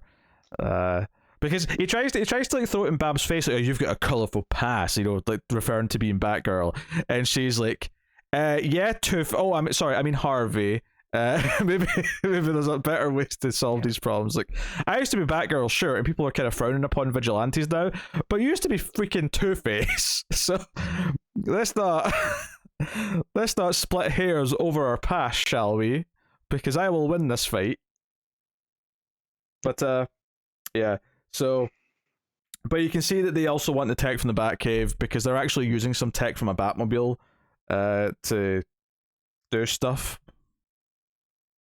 It's like the predictive algorithms. It's kind of almost like a Minority Report style thing. And they mentioned that Batman never really used it because they kind of saw why he shouldn't, kind of thing. But they're wanting to use it, and that's one of the things that they're critiquing Two-Face over in the polls and stuff, is that he's kind of wanting to, like, and Barbara even says, like, you're kind of splitting the city in two, get it, Two-Face? Because one's the rich side where crime's eradicated, but then all the poor people and stuff that you expect to be criminals. So it's basically taking the idea of profiling and sort of elevating it to like a science that is really problematic, even more so problematic than it already is. So and there's hints of that early on. Like there's like a bat cop who like asks to see a guy's like green card, basically. Yeah. And we saw like parts of this in the Society last issue with like the different coffee shops. Like you have the nice one that only takes the G band and whatever cryptocurrency they're using, and then you've got like this tiny little rundown one that she has to go to pay cash. That's like, this is all you get. Yeah, I love that Selina's friend who makes the outfits, like she sells a lot of superhero t-shirts and stuff. So there's like just random like t-shirts for various characters in the background. Or at one point Winston's wearing like a Green Lantern shirt, but at one point he's wearing like was it a Doom Patrol shirt or something like that? It was a very different like type of character or team. It was just a neat touch. I don't remember. I wasn't paying a ton of attention to what t-shirts they were wearing, I'll be honest. It was like some of them stood out. Like Riddler's daughter, Edie, her name is. Mm-hmm. Is wearing like a Wonder Woman hoodie, which I thought was kind of cool. Like the way the design of that one was. No, it was just a fun running little thing that you could notice if you were paying attention to the various stuff. Oh yeah, he's got a Black Adam shirt on. That's what it was. Oh yeah, okay, I did notice that. But it's kind of stylish. It almost looks like a brand of clothing rather than like a Black Adam shirt. Yeah. So you almost could miss it just because it wasn't like the lightning bolt. It wasn't the like what you'd expect in a Black Adam shirt. It was like just a sort of elegant, like, oh, this could be a designer label that says Black Adam on it. Yeah. So that was a fun little detail in there. Obviously the art's very good. It's Cliff Chiang. You kind of know exactly what to expect, especially after the last issue. You know what to expect. The issue builds up to a second proper heist where they have to break into Ace Chemicals. And this is where they got the full team on board. And Selina's kind of bonding with Riddler's daughter because she's a gymnast and she's really, good and stuff, and she's like jumping up to the catwalks and all the rest of it. And Selina even noticed that she's not as she doesn't even know if she was ever as quick or as agile as what this woman is. Like she like even in her prime might not have been able to keep up with her. Which, again, is a big selling point. But it's a really fun sequence where they're running from guards and they're parachuting out like Ace Chemicals, and like someone's asking like, hey, didn't the Joker get like made here? Like wasn't this where his origin came from? Yeah, I love it when Croc comes up out of the water or in an Ocean Master shirt. So it's a nice touch. Yeah. Obviously he's transporting stuff in the water because he can swim really fast. He's he's Croc. Yeah, that's a good thing. I will say I wasn't necessarily in love with this book's version of Poison Ivy. I think it's. Do you know what? I get it. It's very different, but I don't hate it. Because they go. She's in a different country. Was it Brazil? Was it Brazil? Yeah. And she grows coffee beans basically out and makes a fortune from coffee beans. Okay. Because we see the fancy coffee shops that we're seeing, Lady Green Beans. Yeah. Is her. Clearly not my favourite version of Poison Ivy, but I've just mixed Poison Ivy with coffee, and Matt is perked up. He's basically thinking, this is the erotic fan fiction that I have always wanted. Get on my brain. But yeah, so yeah, basically Edward's daughter is Edie, I might say. Yeah. She like asked Lena to train her, and she's like, I'm not going to say no, but I'm not saying yes yet. Okay, so they're setting up this sort of this friendship there, this mentorship that we might have, and I think that's my favorite thing about the book so far is this weird like heist team vibe that we're getting from all these characters interacting. You've got Old Man Riddler with his daughter, you got this kid Winston, Croc, and they're all kind of bickering but in a kind of a fun way, and they're bouncing off of each other. And Selina's kind of like acknowledging it's kind of weird that she has this team to rely on, and she's worried that she's the one letting them down by not being as good as she used to be. It definitely feels like at the end of the book she will finally hang up being Catwoman and probably pass it on to Edie. But, yeah. Like she'll actually choose to retire as opposed to just being told she has to when she came out of prison in the first issue. She was just like, "You're old, you're done." But she spent, trying to prove herself that she can still do it. I think by the end of the book, it will be her realizing that no, it's okay. She doesn't have to still do it. Yeah, the book ends with Harvey's support team saying you need like a simpler, better like slogan to try and beat Babs because she's beating your ass. And this is when he smashes his glass case, he pulls out the coin and says, how about this? Harvey Dent, the only choice, as his hand is covered in blood because he just smashed glass with it. So it's basically suggesting that Harvey next time is probably going to go a bit more Two-Face in terms of how he acts and what he does. Yeah, and you knew this was coming at some point. Oh, for sure. Yeah. There's a lot of fun. We didn't even talk about. There's like a little flashback of a heist that's where it's Catwoman and Batman in like the 60s outfits. Kind of, yeah, it's meant to be like, if not the first meeting, but like early days meeting. Yeah, she's got a little cat ears on. It's the old 60s TV show kind of looking outfit. She's stealing like a necklace and just kind of having fun being a jewel thief. And there's a little moment there, like actually, where she thinks she sort of tricked, well, not necessarily tricked him, but that she's seducing him, and she's like sort of thinking he's going for a kiss, but then you just hear the click, and it's him taking off the necklace she stole. It's like, it's not going to be that easy. Batman's not going to fall for my charms quite that, willing and able. So, but again, it's nothing in terms of the plot. It's just a nice little. Like here's it's not like 3 or 4 pages, just and in the span of a 50+ page book, 3 or 4 pages isn't that much, and it's just this little character beat of like just okay, this is what in this world, this is what their relationship was like in the early days. Yeah, credit to this book, and this goes for One Dark Night as well. I think both of them, like both 50-page books, I didn't feel 50 pages in either of them. They both like had really good pacing, and this one's a lot wordier than the other book, but this one still, like, the dialogue flows really well, that I never felt burdened by it. It went in super quick. Yeah, I think if you're just looking at if you actually time it, it probably takes longer to read than One Dark Night because I think there are more words to it. Yeah, but you don't feel it though. But it's very snappy. Yeah. This is a great book. I dug the first issue a lot as well. This has just continued being great. I think Chiang, the art is just spectacular, killing it. I love what he's doing with the colors. A lot of like really bright colors, even in the darker scenes, but like a lot of natural colors in the daylight. Yeah, it's notable that when she steals the green ring, she has to escape the guards and the cops and whatever, and the ring teleports her. It's like the last bit of juice the ring has. That flash of green is like the only vivid green in the entire book, so it really sticks out. Other than the ring itself, I suppose, but in terms of like the big splash of color that you get from it.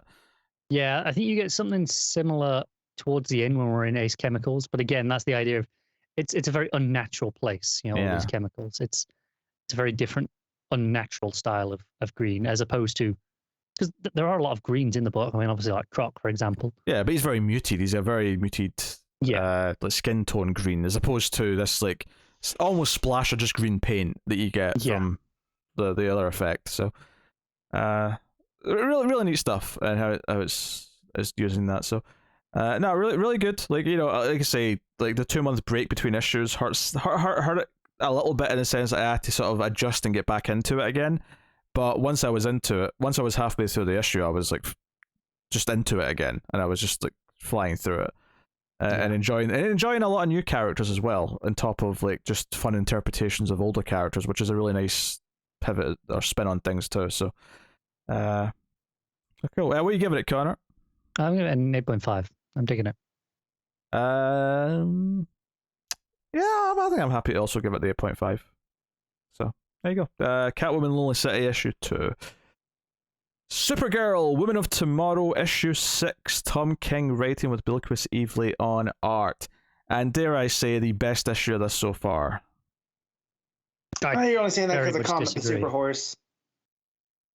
Well, if maybe I would have heard one of those opinions and agreed with one of them. I don't know. One at a time, please. Go, Connor. Yeah, I think we both paused, thinking the other one to go, and then neither did, so we both jumped in. No, I disagree pretty strongly. I will say I agree with Matt's point when he brought up, because I heard that, obviously. Yeah. So I said it's only because of Comet the Super Horse you feel that way, Pete. I do dig Comet the Super Horse. Yeah. I mean, I liked it. I don't think this was the best, but this was a really solid issue. The art, I feel like this is Evilly's one of her strongest.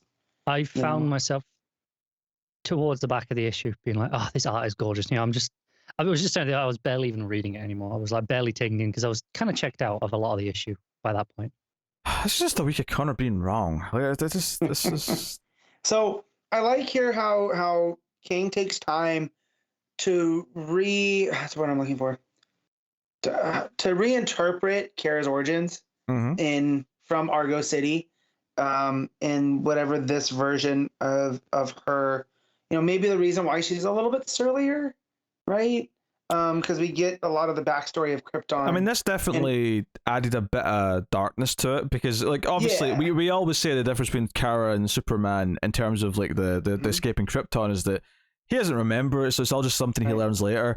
She actually did live there. She was there till an age where she can remember it and understand it and misses what it looked like. And there was a focus on this of the tree with the blue and the red leaves, which obviously is Superman colors, but which is a nice little touch. And I love that it didn't show you it though. It's like, I think if it showed you it, like explicitly, I look at Connor going to check to try and prove me wrong. I literally have not checked a thing. I don't. It looks like you are. I'll be honest. I was barely paying attention. I can see it in your eyes. Anyway, like, I think if you show that explicitly, it feels less special. But because you just hear about it, and we don't get to see it because like it's gone, right? We don't get to see it because it's already gone. That's a super nice touch. But yeah, it does this thing where it's like, okay, Krypton explodes, but Argo City survives for a little bit, and Kara's in Argo City with her parents. Her mother dies almost instantly though. She's sick for a little bit and then she's dead. And then it's like as they're drifting closer to a yellow sun, the just the land, the rock is starting to turn into kryptonite, and it's that's what killed her mom, right? Where she was starting to get sicker. Did I misunderstand? Let me. I thought it was she was getting sicker from the radiation. Yeah, maybe the radiation, but she was one of the first though. If it was that, she was early on. She was, and that's why Zor-El realized it was the radiation coming from the rock, and so they have to, she has to hammer these things into the earth that'll counteract the radiation. Yeah, lead. So, but it's just it gives it this grueling like, okay, she already watched her world die, and then she watched her mother die. And now she's going to slowly like realize that this little Argo City like chunk can't be saved because it's like, okay, it's kind of working. She works really hard to help with this, even though she's only 14. But ultimately, there's like there's a storm. There's like little meteorite pieces that end up like damaging a lot of the city and like ruining all of their technology. That's like keeping this bubble like over over the city, so it's safe and it has atmosphere and so on and so on. And it's not until this point where Zor-El finally goes, there's hope for you, but this place is doomed. We're all going to die of poisoning within probably weeks. So here's what I'm going to do. And I like that it points out that he kind of like didn't, he thought Jor-El was a bit of a idiot for building a ship for his son. He looked down upon it. He thought it was a waste of time. But now, like, he's at this point where he's like, you know what? I think I'm going to try and do what he did. I'm going to make you a little ship. There's just enough material to do one. So I'm going to save you. So there's this extra cruel, like, dark element to her origin that's presented here, which is she like, because it's the very first thing that the narration says, because it's the other character who's like, saying that she finally told me her story. And it's like, Krypton's death was not as slow as people think it was. Not for Kara. It was this prolonged thing where there was like quakes and there was people dying, and then there was the long portion on Argo City where people were getting sick, and it was this slow realization that this is all gone. Like, she had to accept the tree and the wildlife was gone, and then she had to accept her parents were going, and everything was gone. So it adds a lot of weight to like her tragedy. It's like it's not just that she had to evacuate Krypton as it was dying. It was like no, she got to see the torment and the disease and like just all these elements to it. That she had to live the death of Krypton, right? It wasn't just this. It exploded, now it's gone, right? She had to watch everyone she cared about suffer, and then now she has to live with that because she can remember. And it does add that darkness to her. And when you read her through here, why she's kind of driven so this girl doesn't have to be like her. That's why she's going to fulfill her promise. It's not just about Crypto being shot, right? It's about like this girl she doesn't want her experience to become this girl's experience. Yeah, the slow realization that she's lost everything. And right. And the good thing about this issue is that it counterbalances this darker side to her origin story with this like feat of just almost magical brilliance, which is so they get to Krem and he's got another one of these orbs that can teleport her somewhere or whatever and damage her, and it's like no man or woman can outrun it, so she has Comet, and it's basically Comet racing ahead of this orb that's chasing her to the end of the universe, where it finally but it's so you got in between all these flashbacks and this backstory, you get these gorgeous pages of her outrunning on Comet through the universe, past planets, through colorful spectrums of light and all sorts of things. That's gorgeous. It's just it's very pretty, but it's this like feat of like her doing the impossible, which counterbalances the darkness, and it's like, okay, this backstory is like what gives her the determination to do stuff like this. So it's very uplifting at the same time, despite the fact that the backstory is so dark, which is what I think makes the issue really work and click and just all fit together wonderfully. And at the end it's like, to come back for Krem, he doesn't have another orb and she doesn't give a shit about bows and arrows, as is pointed out. I think it was arrows and swords. Arrows and swords, sorry, yes. Equally ineffective. I love at the beginning though where she goes, "Hello, I'm Supergirl, you're coming to the Ohio, you shot my effing dog." I just love the whole, like, it's very action movie. Is this her this is her John Wick? No, not John Wick. I was thinking the Princess Bride. The guy keeps saying, Inigo Montoya. Yeah, my father prepared to die. Yeah, that's the one. Because I was just calling back to the John Wick conversation in Nightwing. No, but like revenge for dogs. Yeah, but I just like her. She shows up, right? Like he's doing his bad guy thing, and she just shows up behind him, and it's just a great visual.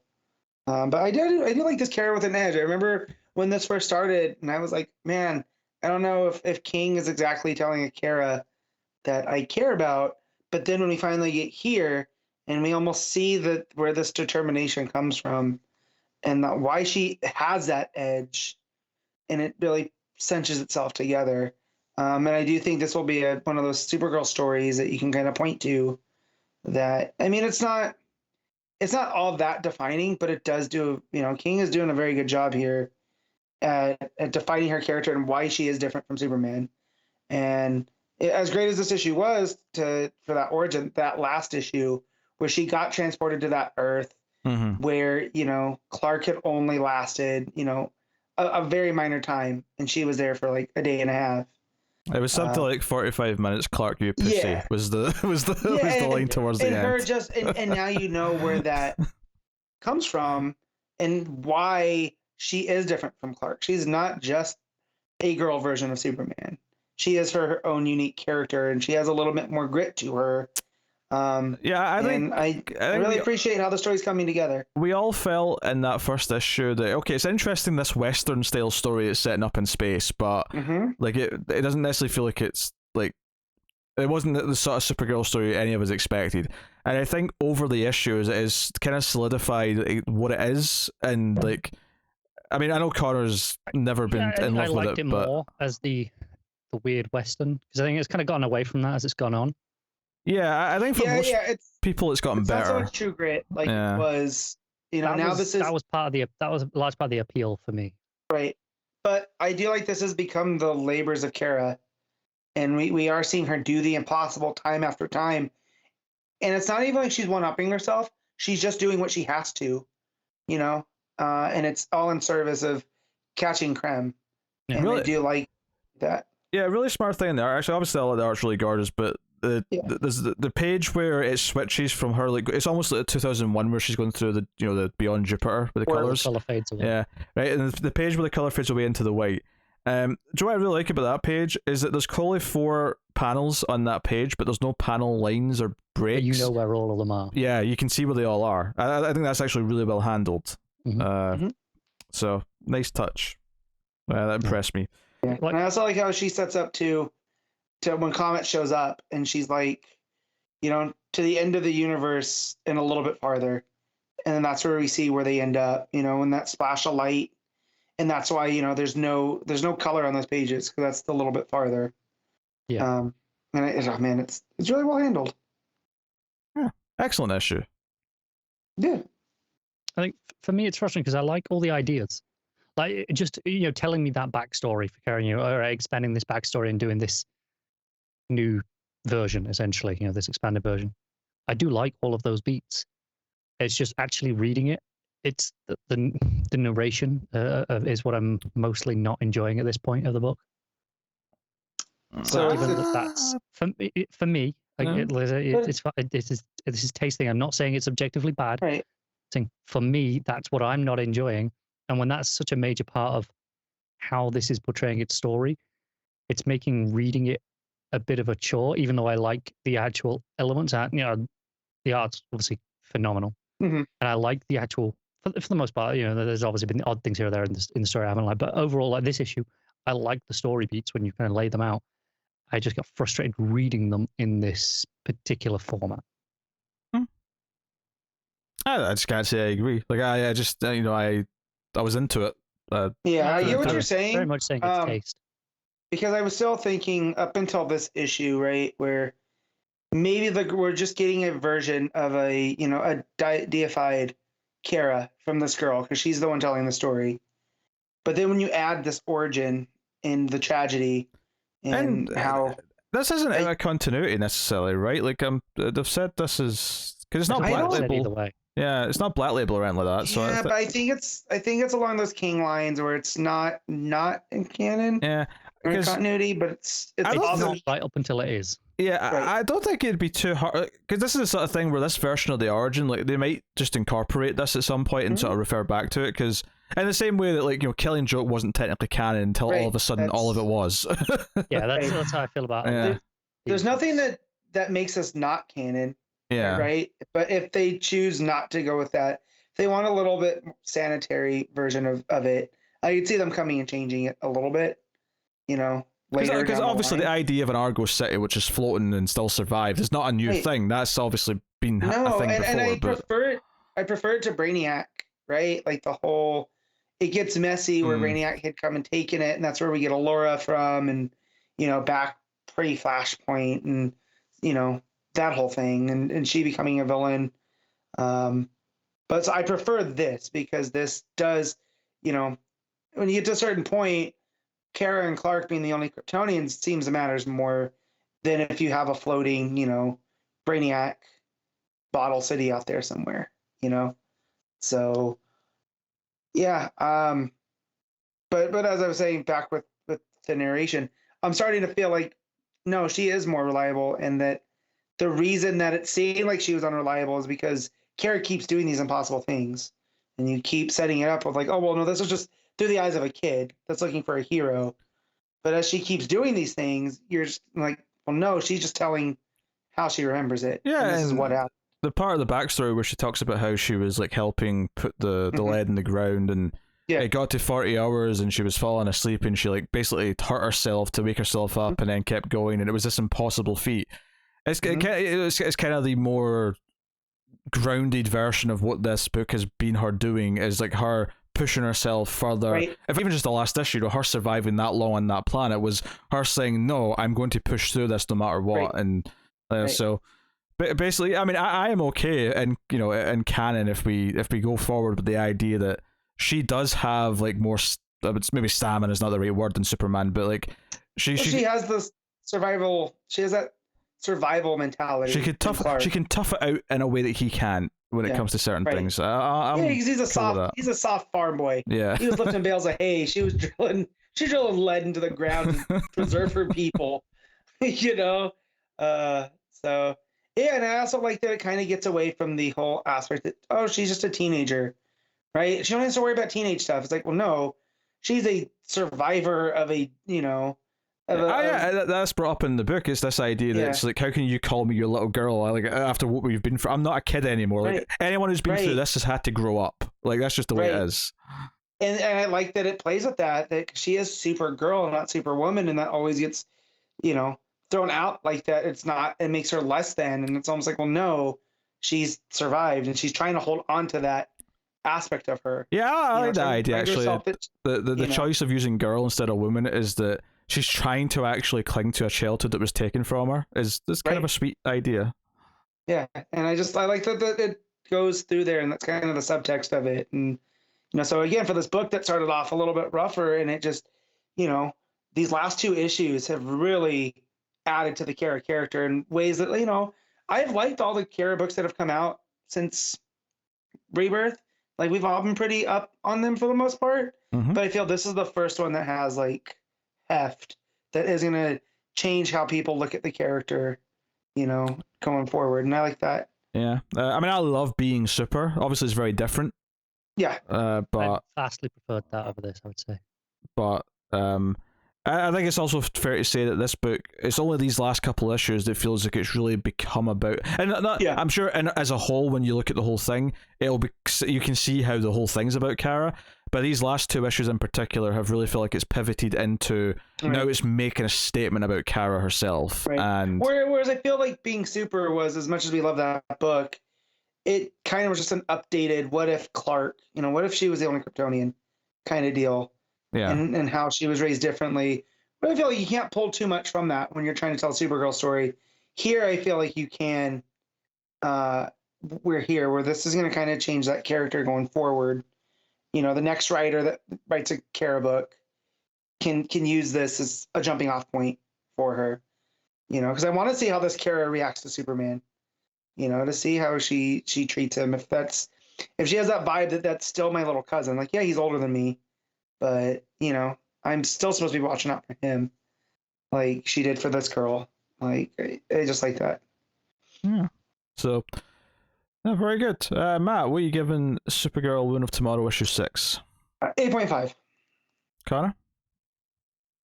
Taking into context that the art is probably like 10 out of 10 art, I'll give it a 7.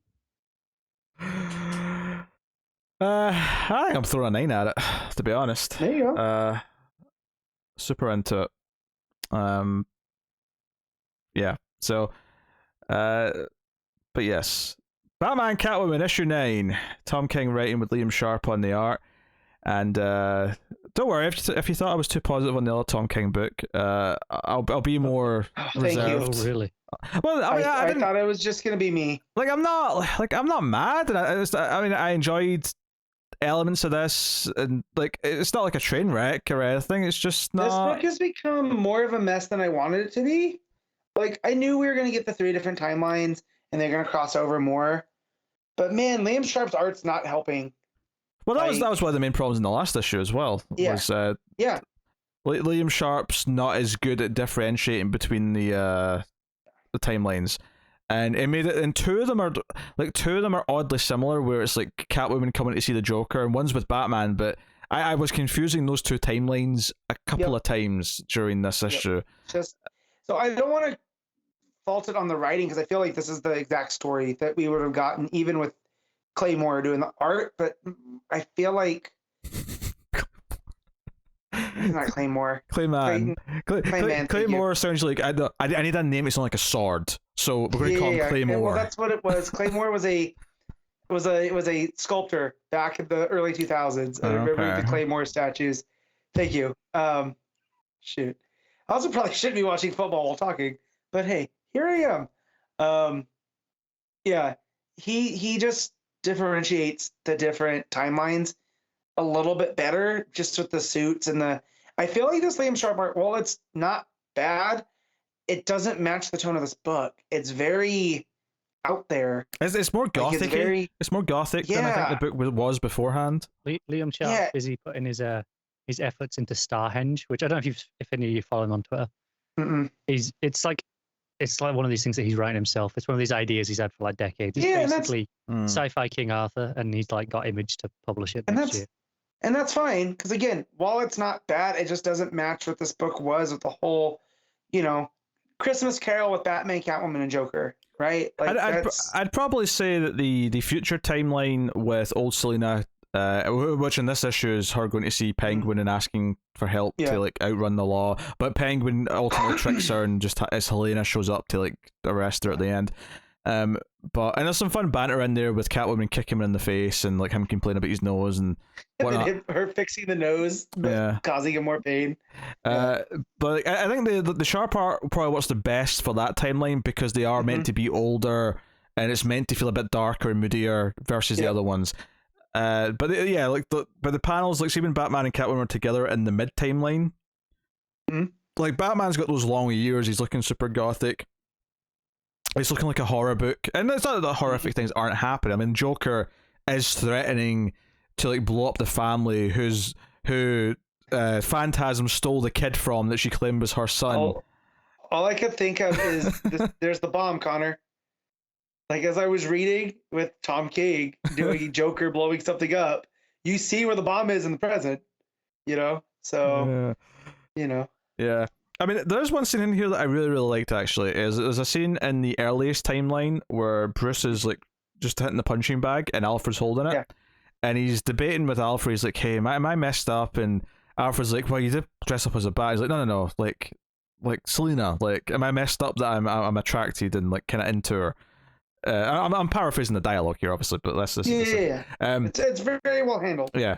And he's basically, he kind of, like, that does some Alfred speak for a bit, but ultimately, and he criticizes Bruce for like doing what he does and so on and so on. But ultimately, at the end, he says, "Look, if you are in love with her, I found that in times of love, whether it's romantic or whether it's the love that a father has for a son, that you look past some of their indiscretions, you look past some of the things that you don't agree about with them." And then Bruce says, "Hey, Alfred, can I go another round? Can you hold the bag some more?" And he says, "Very well."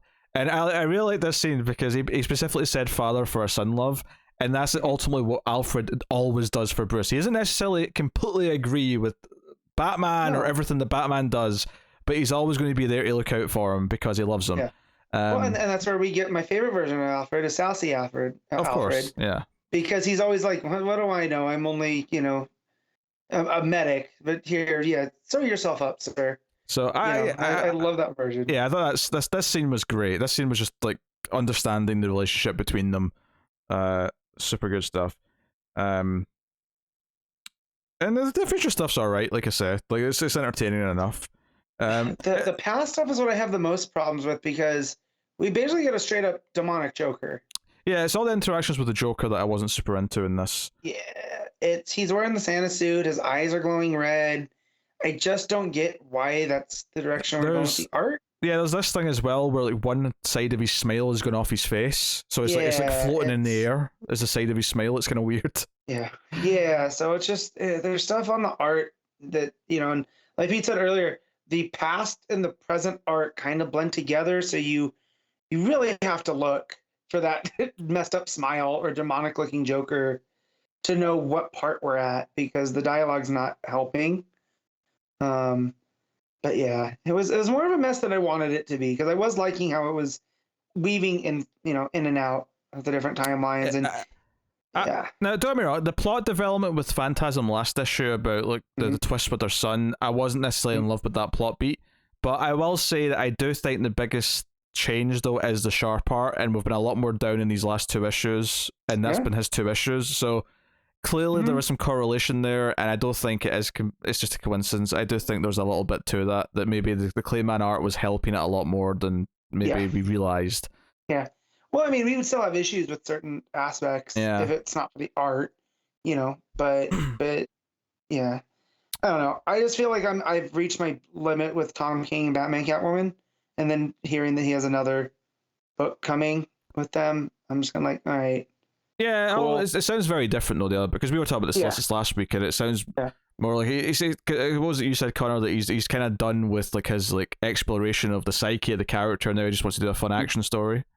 Tom King book. I think it was like a an action blockbuster heist. Yeah. Is how he described Fine it. by me, instead of because a deep look at the character. It's yeah, basically he was saying it's not one of his prestige minis. Yeah. It's kind of the vibe I was getting from that statement. well, fine by me, because I loved when he did Grayson with Tim Seeley. So if we get some more of that, then That's what I was saying that maybe I might enjoy it more because I've kind of been down on the last few yeah. things. I mean, I've loved most of the things that King has done. Batman Catwoman's kind of in this weird middle ground now, though, where I like a lot of things about it, but it's definitely had some wonkier elements. It started off strong for me just because I like the Christmas gimmick and what it's doing, but as it's gotten on, that hasn't held as much. Yeah, and it looks like Joker killed Phantasm in this issue. Maybe, I'm not sure. That's the thing with the art too. Yeah. Did she just pass out and he let her go because he's gonna blow up everybody? Yeah, I mean, he talks like he's sure. already killed her, but it's Joker, so you can't really necessarily trust them. You could just be saying that to like rail them up. Yeah. So I don't know, like definitely a little bit murkier here towards the end. I think, yeah, between the two Tom King books this week, like I love Supergirl, and then this was like kind of in the middle there somewhere. Yeah. So, all right, Matt, what are you giving it? I'm gonna give this a 7. Yeah, I'm gonna go with a 6 on this one. All right, 6.5. You're right. I was waffling, and I was like, I don't want to. Yeah, it's the holidays. 6.5. Have some convictions, Matt. I know. Then you give something else a 7. I'm sure this is the one you've definitely been the most negative Yeah, on. that's why I switched it, because then I also remembered that. As he said earlier, he is the one of us who gives the most 7s.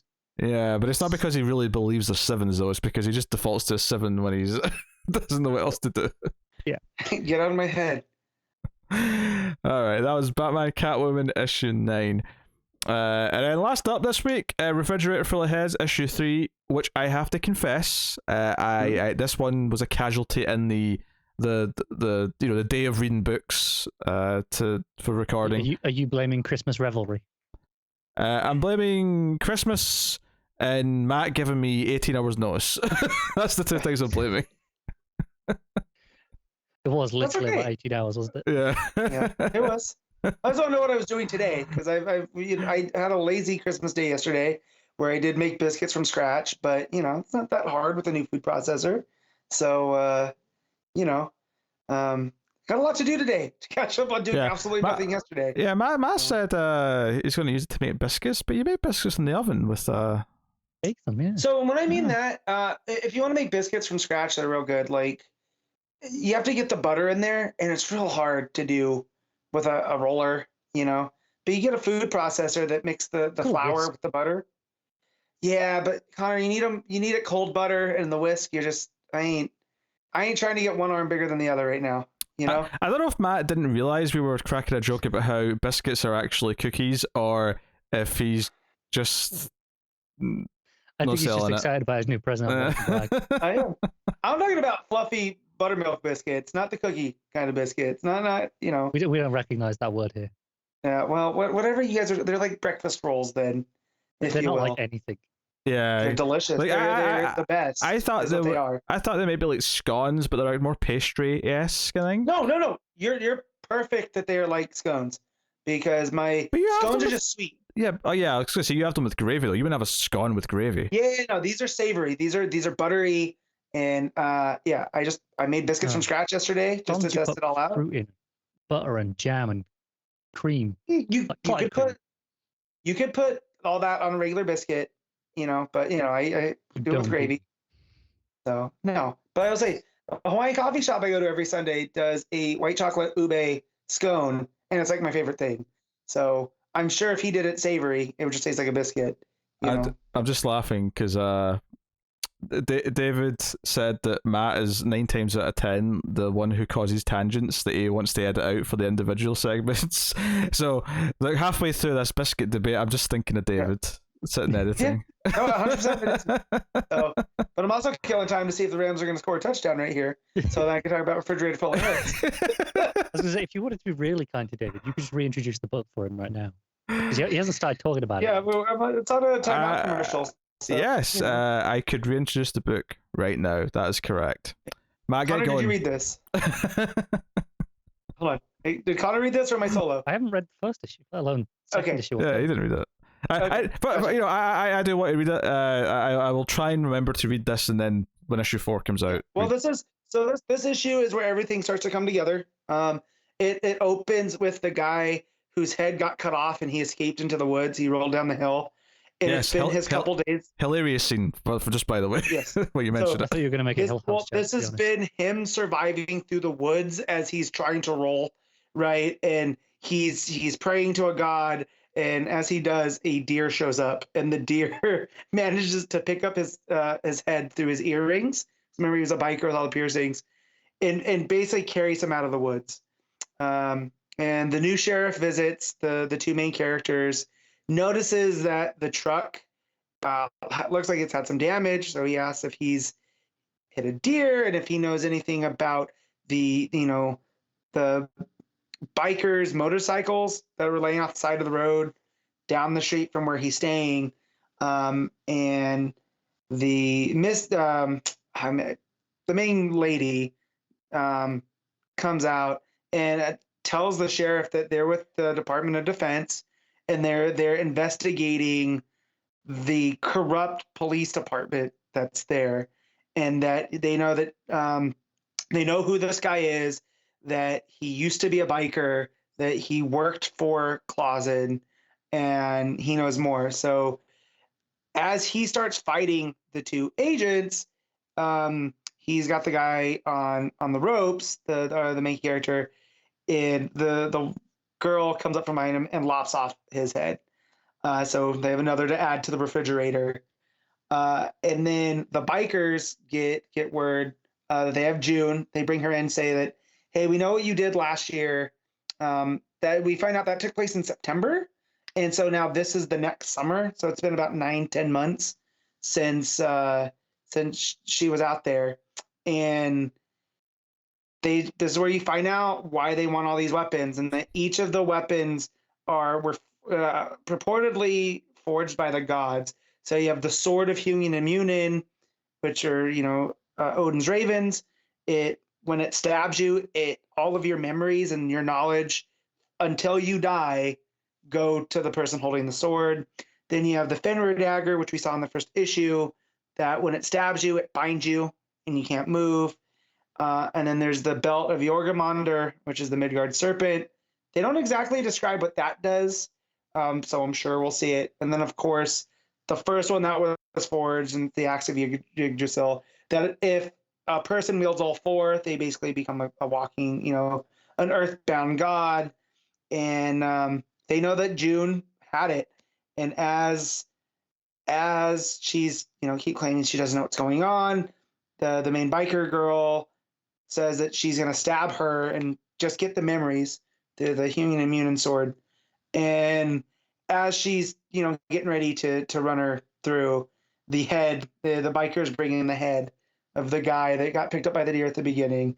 And he goes, oh, you'll never believe that guy that we chased down, they have the axe. That's why I'm this way. And, she gets the bikers together and they go to head for what looks like a standoff at the boathouse where the shark head and the refrigerator full of heads is.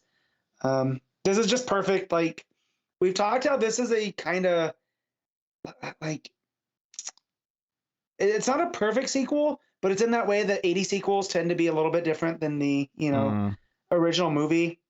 If this were a movie, it's like the first one is a very. It's like I'm trying to think. So obviously the first one was very Jaws inspired. There was a lot of Jaws references, a lot of Jaws like homages and stuff. This is kind of like you take that and you mix it with some Evil Dead style humor. Yeah. And you get almost Evil Dead in that way, right? Where you go from Evil Dead to Army of Darkness, where they're the same vibe, but different tone, right? Like, okay.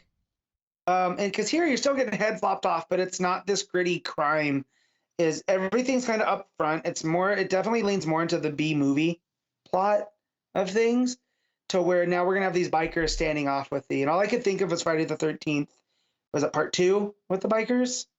No, 3. That's 3.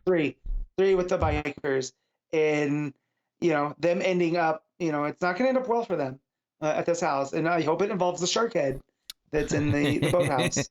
You know, like, but yeah, it's really building on that mythology and what Hill did. So this new writer, it's really having a lot of fun, and it one of the highlights of my week was when we saw that rolling head going through the forest trying to get back to survival and yeah. So highly recommend for Dreadful Head. So catch up on it, Pete.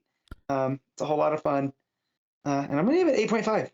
Oh yeah, nice. I dug like that stuff with the rolling head last issue was breaking me. So like I'm totally down. It was just easily the one that was at the bottom end of the priority in terms of like either important books or big prestige books or whatever else we had this week. To be honest, with all the Christmas festivities, I forgot I had it until I went to move some other comics and it was sitting underneath, and I was like, oh yeah, I have to read this.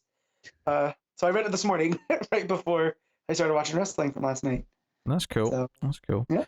All right. Well, that'll take us out the part of the show. We pick our favorite stuff of the week: favorite panel / moment, favorite cover, favorite art, and of course top 5 books. So we will start things off with Matt with his panel / moment. What you got? So it's going as much as I could take something from Nightwing, because that's just I think, the whole thing's technically one panel, so I mean... yeah. Like, what do I pick? It's near impossible.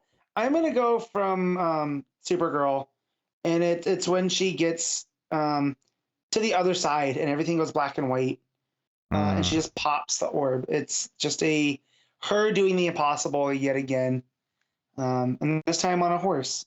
And it's good that Scott Snyder didn't write this, because Comet would have ended up well. Punched. Yeah. Carter, what's yours?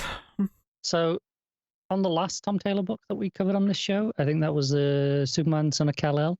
That's right. I got my panel from the Calling the Polar Bear Gale.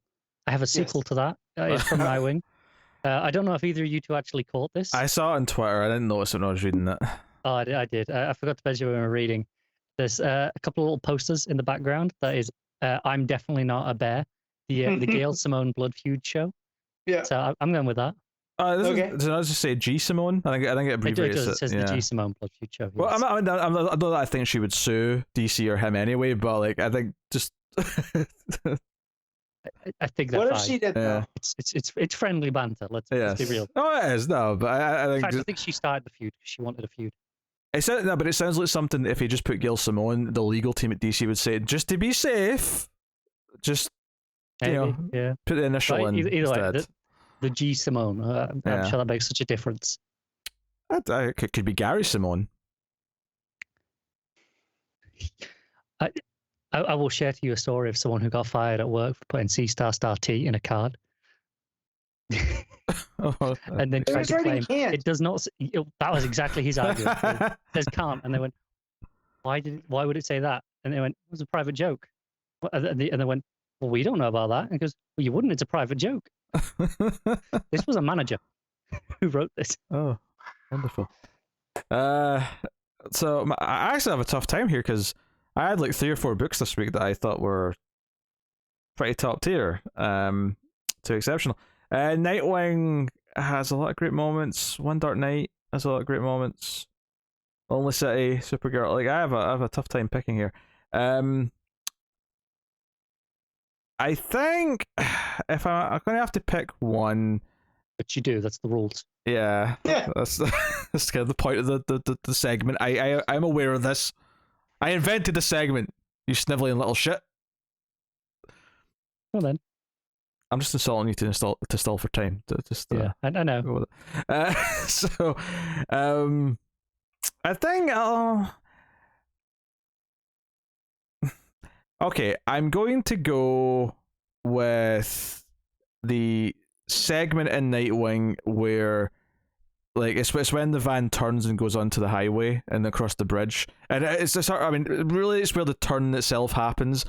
Matt's team just scored, apparently. No, they just caused a fumble and they almost got it. So okay. Sorry, keep going. Right. So it's when the van turned. There was just something about the perspective where it felt like when I turned the page to like the next one and it was like going across the bridge, but it was further away. I really felt the distance like happen. There was just an impressive scale there. I was tempted to really go with something from One Dark Knight because a lot of things on that I really liked, but I'll pick that. So cool. All right, cover of the week. I am ready here for this one. Main Nightwing cover's great. Pretty much all the Lonely City covers are pretty good. I have to go with the main One Dark Night cover though. It's just Good cover. Really dark and moody Jock Batman. There's a lot of good covers this week. Let's be fair. Like you say, the One Dark Night, Lonely City, Nightwing, Supergirl, all pretty good covers. Catwoman variant, which is the Jane Friesen one. There's two variants. Oh, sorry. Do you mean the regular Catwoman, not Catwoman Lonely Night or Lonely City? Yeah. Yeah, okay. Regular Catwoman. I'll probably just go with the regular Catwoman Lonely City, but I mean, a lot of good covers. So, Matt, Supergirl Woman Tomorrow variant. I really like how that looks. And I also that's gonna be the winner. But shouts to the Justice League Incarnate has a Super Demon one that looks. I think it's 4S. Yeah, it is. Yeah, that looks fantastic. So, all right, cool. Art of the week, Connor. God damn it! I have 5 spectacular artists. I'm literally choosing between Jock, Chiang, Wijngaard, Redondo, and Evelyn. On any week, any of those could win Best Artist. It's very unfair. I'll narrow it down to either Chiang or Evelyn. Yeah, but you got to pick one though, Connor. That's the rules. I know, that is the rules. I'll give it to Chiang. I think the colours just edge it out for that for me. Matt? So, as much as I want to give it to Evelyn, because we all know how I feel about Evelyn's art, it really is a feat for Redondo to do a whole panel over those pages. So I got to give it to Redondo. Yeah, again, tough. It's tough time for me between Redondo and Jock. Those are the ones that speak to me more than anything. And like the Jock art is incredible. The entire book looks gorgeous. There's so much great stuff played with light and pacing. But I think I still have to go with Redondo just because of the sheer feeling of going through that issue and how distinct it felt as I was doing it. I kind of have to give that the props. But that's what it is. All right, top 5, Matt. Hit us. So, number 1, I'm going to go Supergirl Woman Tomorrow. 2, Nightwing. 3, Catwoman. 4, Justice League Incarnate. And 5, Batman Catwoman. Cool, Connor. So, Nightwing, Catwoman Lonely City, Catwoman. It's a toss-up between One Dark Night and Woman of Tomorrow. They could go. They're both so equal to me that either or in 4 or 5. Choose your own adventure, audience. If I ever give you a Christmas card with the C word in it, don't worry, I won't star out the letters. I have to make a dead dog. I have a refrigerator full of heads, so I'm going to throw that in at 4 after Catwoman, and then knock Batman Catwoman out. So okay, there you go. My number 1 is probably just be a smidge, but Nightwing probably takes it. One Dark Night is number 2. Number 3 is Supergirl, Women of Tomorrow. Number 4 is Catwoman, Lonely City, and then number 5. I'm just seeing what I've got left here. Pick properly. Number 5, I will go with Justice League Incarnate. So there you go. Good week though. I really liked a good 4 of those books were all 8.5 and up for me, so I had a good week of comics. So happy days. I will now tell you what's coming next week from DC Comics. If this was the Christmas edition, next year's a New Year's edition. So I look forward to Detective Comics 1046, which has still got a Fear State banner on it. We're not quite... Fear State Aftermath, to be fair. Yeah. It does say Aftermath. Oh, well, that's fair, but the point I'm making, though, is not so much that it's still Fear State, it's that we're not at the 10-part... we're saving that for January. Yeah. Yep. Because these books are coming out on the 28th of December, so it's not January book shit. It'll be January by the time you hear us talk about them. But... Despite you just telling them it'll be their New Year's comics, the books for the publishing are still December's. Yeah. So Detective Comics 1046, The Flash 777, Action Comics 1038, Justice League 70, I'm sure Matt's looking forward to it. Robin issue 9, DC vs. Vampires issue 3, Harley Quinn 10, Human Target issue 3, Teen Titans Academy issue 10, Task Force Z issue 3, Deathstroke Inc. issue 4, Swamp Thing Green Hell issue 1. Is that Lemire? It is. That's the Lemire and Mankey one. Okay, I'm excited for that. Superman 78 issue 5, Aquaman The Becoming issue 4, and Aquaman Green Arrow Deep Target issue 3. So healthy enough week next week as well. Some really exciting books coming out. Action Comics, Human Target, and the new Swamp Thing, probably the ones sticking out at the most. Oh, and Vampire. DC vs. Vampires has been a lot of fun. So, good stuff. Good stuff. That's what's coming next week. The show, I don't know if the show will be late again next week. Matt, do we know if we can record on New Year's, or are we pushing a day or two again? We're not big on New Year's. I'm going to say yes. If I have to change it, I'll let you know. I think we could just do a regular. I don't think. I don't care if we record on New Year's Day. Yeah, I don't think I have anything on. It's a Saturday, so Is it New Year's Day or New Year's Eve? New Year's Day. New Year's Day. Okay. I mean, I imagine I'll be fine. Yeah. Okay. So you record drunk all the time. You'll be fine. Look, just because I had one drink while doing this episode does not mean I record. He's drunk right now. Yeah. God, Connor. One drink. Did you hear what he He really said? was going to tell us that there was no dog.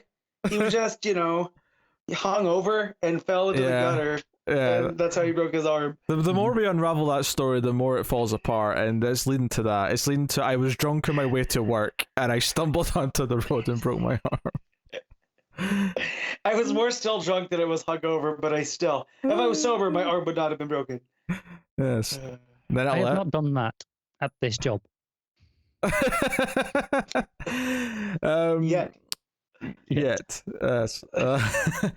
So yes. So hopefully then, unless things change, regular time and day for the comics podcast next week.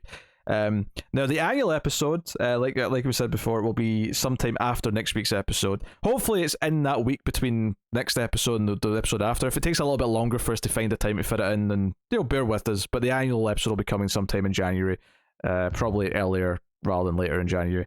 But look forward to that as a bonus. But hopefully you've enjoyed our discussions for this week. So we'll take this time to thank our Patreon producers for the month. So thank you to Tyler Hess, Cindy Palacios, David Short, Boardnow, Christopher Moy, and David Brown.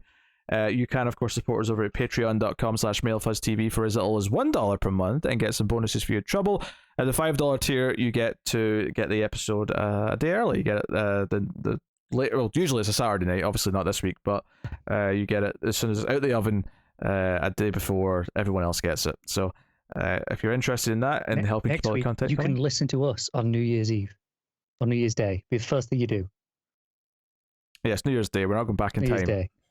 Yeah. This is what are they? They boost their gold all of a sudden? Do you know what it is? It's the fact that we're recording this a day later than normal. It's completely throwing off my week's projection. It's okay. It's okay, Connor. So yes, we look forward to the episode stuff. Obviously, you can support us for free by simply hitting like, subscribe, dinging the bell for notifications. All that stuff on YouTube does help out a lot. So go and have a look. So yeah, do that. You can also rate us 5 stars and give us a review on iTunes or whatever podcast app you use. All that helps too.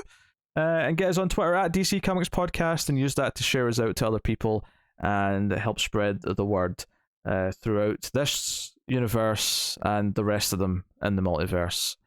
I don't know what number of Earth we're on here in the real world. 672. What? 672. Well, everyone knew that. Did you just pull it out of your ass, or is there a significance to the number 672? No, it's the first number that came to mind. We're not a number. We're Earth Prime. Yes, technically, according to DC continuity, yes, we're Earth Prime. That's yeah, true. but I just wanted to pull a random number out and just. I bet Earth 69 is a good fun one. I bet that's a fun one. I was going to say that, but I always mixed a nice joke, and I didn't want to be a self-parody for once. So. But that's a great place to be in the multiverse. So... Don't know which way's up. It doesn't matter. I know. It's like a playing card, Matt. It's like both ways are right.